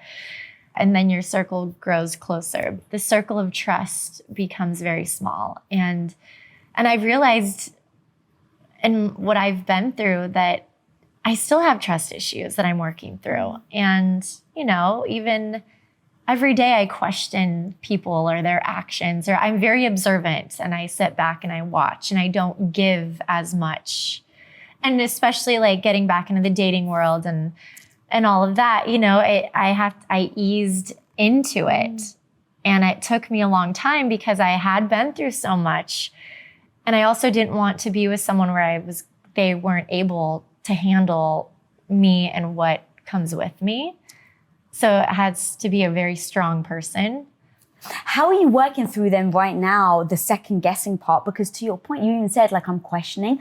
And there's that part of me that's like, oh yeah, when you've been burned, you're questioning whether the stove's going to be hot again, right? Because you don't want to get burned again. Exactly. Yeah. But how much of it starts to become a problem where you almost can't trust people when they are genuine? I know. And I've actually have experienced this recently, because in my mind, I'm thinking a certain way and I'm projecting it onto that person. And then it's almost insulting to them, because they're like, I know what I'm getting into. Like, I like you. I would not be here if I didn't. So you need to trust me on that. And so that kind of opened my eyes, where I need to stop projecting my fears and what I've been through onto other people and give them a shot, because it's like learning to trust again and to let people in. And there are still good people out there. It's not the end of the world. Like, life goes on. You go through these great moments, bad moments, but you take the good from it and the lessons, and you keep moving forward. So true. And then one thing I'd love to add to that is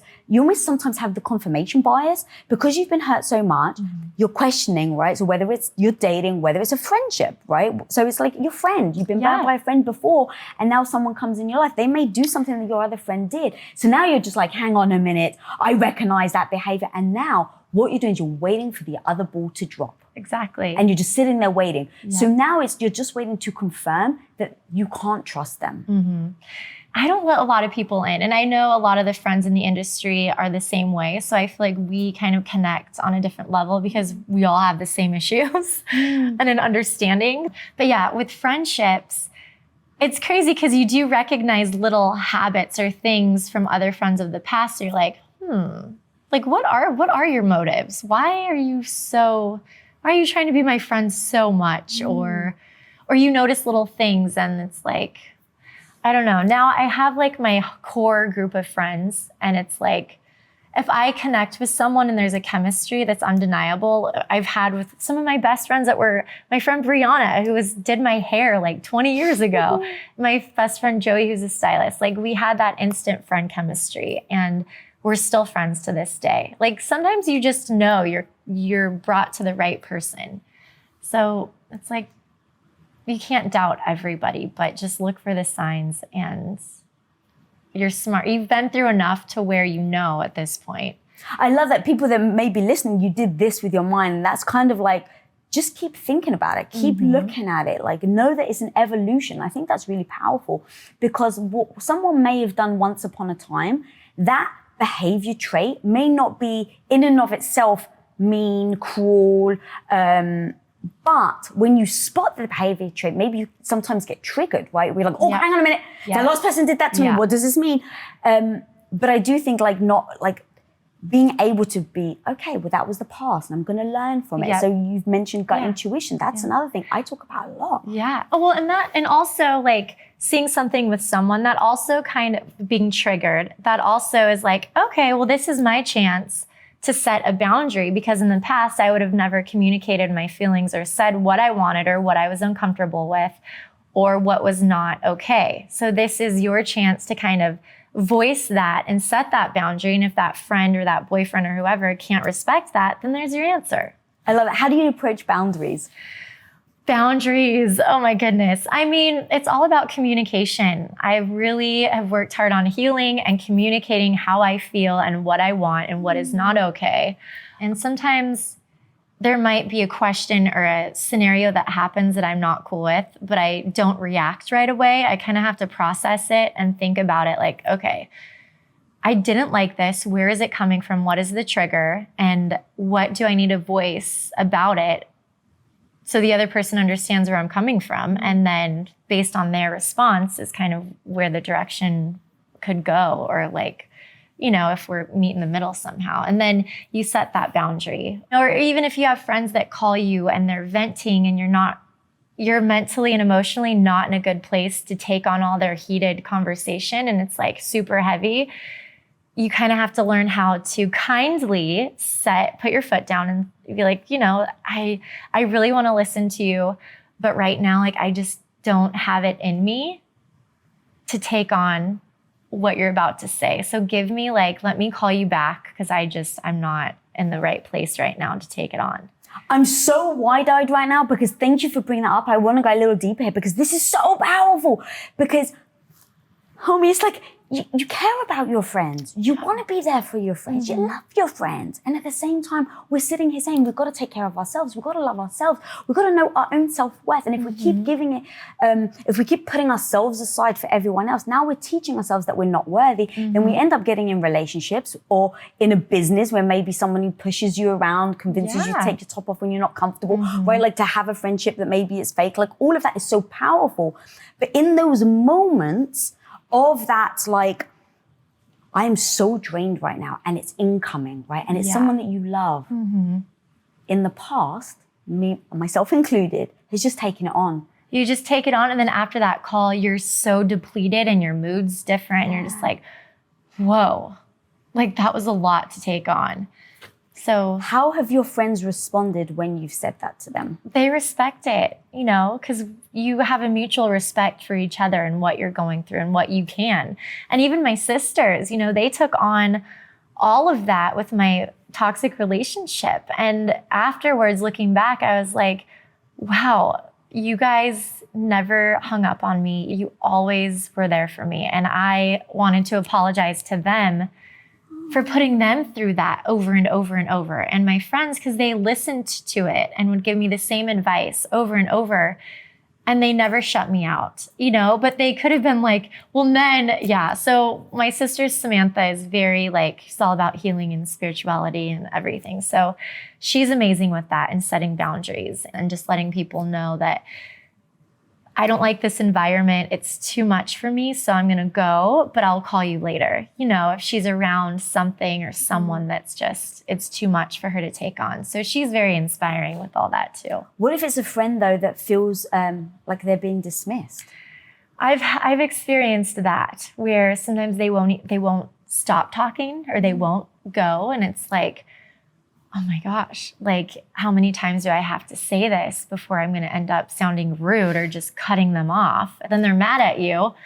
It's a fine line. And it's, you know, it's like you want your voice to be heard and you don't want to hurt that person's feelings, but sometimes you have to be loud and clear and just blunt. I know it's hard. But here's the thing. It is hard, but the fact that you're saying, look, it's hard, but you still got to do it. That's the gold right there, right? It's not that it's easy for you. It's not that it comes simply for you. It's that it's hard and you still do it. Yeah. And letting them know too that this is coming from a place of love and I'm being completely honest right now. All you could do is speak from your heart and it's coming from a good place. So as long as they know that, they should understand. If not, and they just keep going and going and going, they have no respect for you and your feelings. Oh, I love that. And there's one thing, like you earn a reputation. So if you've been like an amazing friend for 10 years and every time they need you, you're there. And then the one time you're like, hey, I actually need to be there for myself. And I actually had this situation with my sister where it's like, you know, like, hey, look, if I can't be here for you right now, it's not that I don't love you. It's like, hopefully for the last 20, 30 years that I've been alive, I've shown up for you. So the time that I am unable to, hopefully you understand that it's not a reflection of you. It's actually a reflection of me where I am right now and that I can be honest with you about it. Yeah. And I think that's a lot of people take things to heart and they always think it's about them. A lot of people talk about themselves all the time, or they think if something happens or someone's in a bad mood, it's, what did I do? No, it's not always about you. Like, I have to remind myself because I still naturally, automatically go, oh my God, what did I do wrong? I do, even now. I do too. But again, I don't know about you. I don't beat myself up over it though. I just go, oh, here we go, Lisa, making it about you. No, it may not be about you. Actually find out who it's about or what it's about. Maybe they're struggling and they don't feel comfortable telling you. Yeah, it's just taking that step back and looking at the whole picture before you assess or like, not judge it, but like before you think it's about you or it's something that you did. Or even on an airplane, I'll be sitting there and I'm like, every single person here, and I'll be looking at someone and it's like, I wonder what they're going through. Every person has a different story and everybody has hard things that they're going through and they're hurting. And you know, some people have great things, but everybody has a little bit of hurt in them that you can relate to somehow. So it's like, be careful when you're so quick to judge someone, or when someone's in a bad mood, or you're at the grocery store and they snap on you. It's like, you don't have to snap back. Like maybe they just need love. Maybe they need a smile. It's such a fine line between like showing them the compassion when someone is rude to you and just taking shit. Yeah. And that's like the kindness, you mistake kindness for weakness. There it is again. Full circle, girl. It really is those nuances. I actually have a great quote of yours that I'd love to say, because when I think of nuances, when I think of how we interpret things, sometimes it can be for the good and sometimes it can be so detrimental. And you have a quote about jealousy. There's a fine line between affectionate and proud and being possessive and jealous. And when I think about what we're talking about even now, right, where the nuances are, there's massive nuance to that. And to your point, when I was super insecure, my ex-boyfriend was super jealous. And I was like, well, he cares about me. Yeah, I was the same way. you know, especially if he got super jealous or insecure about a producer that I was working with or other, you know, male co-stars or whatever that I was around, he would get so mad. And in my mind, it's like, oh, he really, really like cares about me.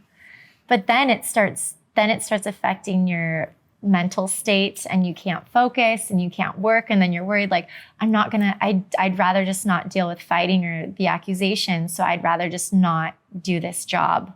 Like, I'll not accept it for the sake of that fight or to save a fight or that relationship. And that's not healthy. How would you process that now then? Oh my goodness. It was so unhealthy. That was toxic. I think now if I was back in that situation, you know, it all comes down to trust and security. Like, if you don't feel secure in a friendship or relationship or feel that you could trust that person, then there's no trust, there's no relationship, there's no friendship.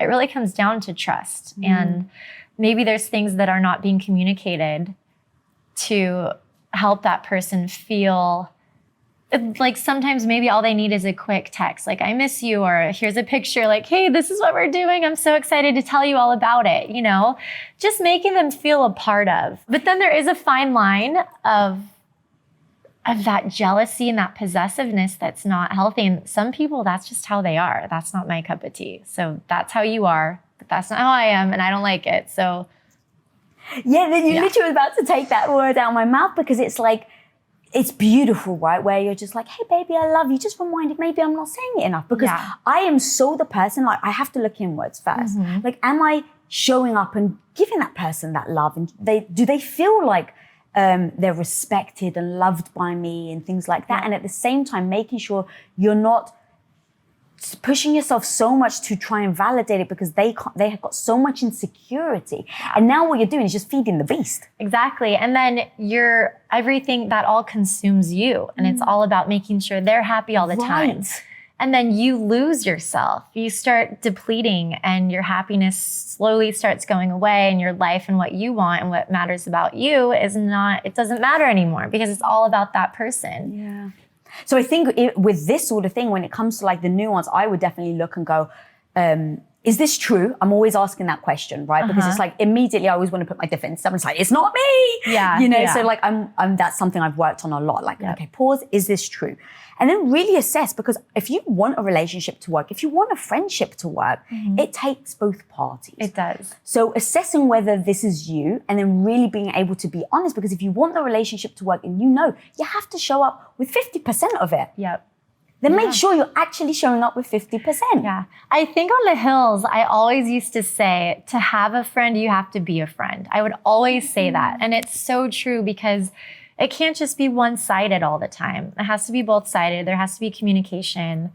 And, you know, you have to be honest about how you feel, and you have to be vulnerable. You can't be afraid or step back and be afraid because they might get mad. There's ways of expressing your emotions and your feelings that won't make that person mad. You just have to be careful of your wording and just speak from your heart, but not so it's not attackful, or, you know, they don't get defensive. But it's not about them. It's more about you and how you're feeling. So how would you approach that? What sort of language would you use? I do this all the time. I feel it depends on the person too, because some people in my life are so blunt and insensitive, but they're very like honest. And I love that. So I don't take offense to it, but sometimes I'll be like, ooh, that was a little harsh. Like, you could have said that a little differently, because that was hurtful. So also, like, if someone says something, you have to let them know too, like, that came off really hurtful and insensitive. And, you know, I think I know what obviously I know what you're trying to say, because you're so blunt about it, but I'm sensitive. Like, can you be a little ease up on that? Yeah. There's a way to communicate with people. Some people are really sensitive. Some aren't. Some can take it. You just, to each his own. Yeah, they're so powerful, because it does depend on intention. Intention matters. Yeah. You know, and so I've been married now for 20 years. Wow. And so if I don't know my husband by now, right? So it's like, I know his intention, but sometimes he says things that are like sting me, because he's I'm blunt, girl. He's like next level blunt. So I've done that work. And then my husband being blunt, what I'll do in those situations, I know his intention. And then I'll say, hey, to your point, I'm a little upset, like that did hurt. I know you didn't mean to, but you've actually triggered me. Now, even with triggers, I recognize the triggers on me. It is my trigger. I have to work through it. I don't want to live a life of triggers. So I'll also say, I'm working on this trigger, but for now, until I'm through it, please don't use this word. Don't use this phrase. And now back to your point about communication, you're letting that person in versus keeping them at arm's length. Exactly. So there's no resentments or it builds up. I actually experienced this probably a few months ago, but there was a trigger and I caught myself because all the healing and recognizing those really helps, but you have to remind yourself. It takes work to remind yourself. But it's fight or flight. I'm a flight person. I'm out of there. And so instead of communicating my feelings, I was like, I'm out, bye, I'm leaving. And then I was like, wait, I need to talk through this and explain everything of why it upset me or what happened. And it was amazing. It was communicating and like working through that trigger. And now that trigger won't trigger me as much because I've recognized it and I know how to work through it. My homie, don't get played. Click here right now to learn the signs that yes, they are lying. We have to get very specific on what cues are and what they mean. That way we can trust, I have an instinct this person is lying to me. Okay, I know exactly what cues to look for.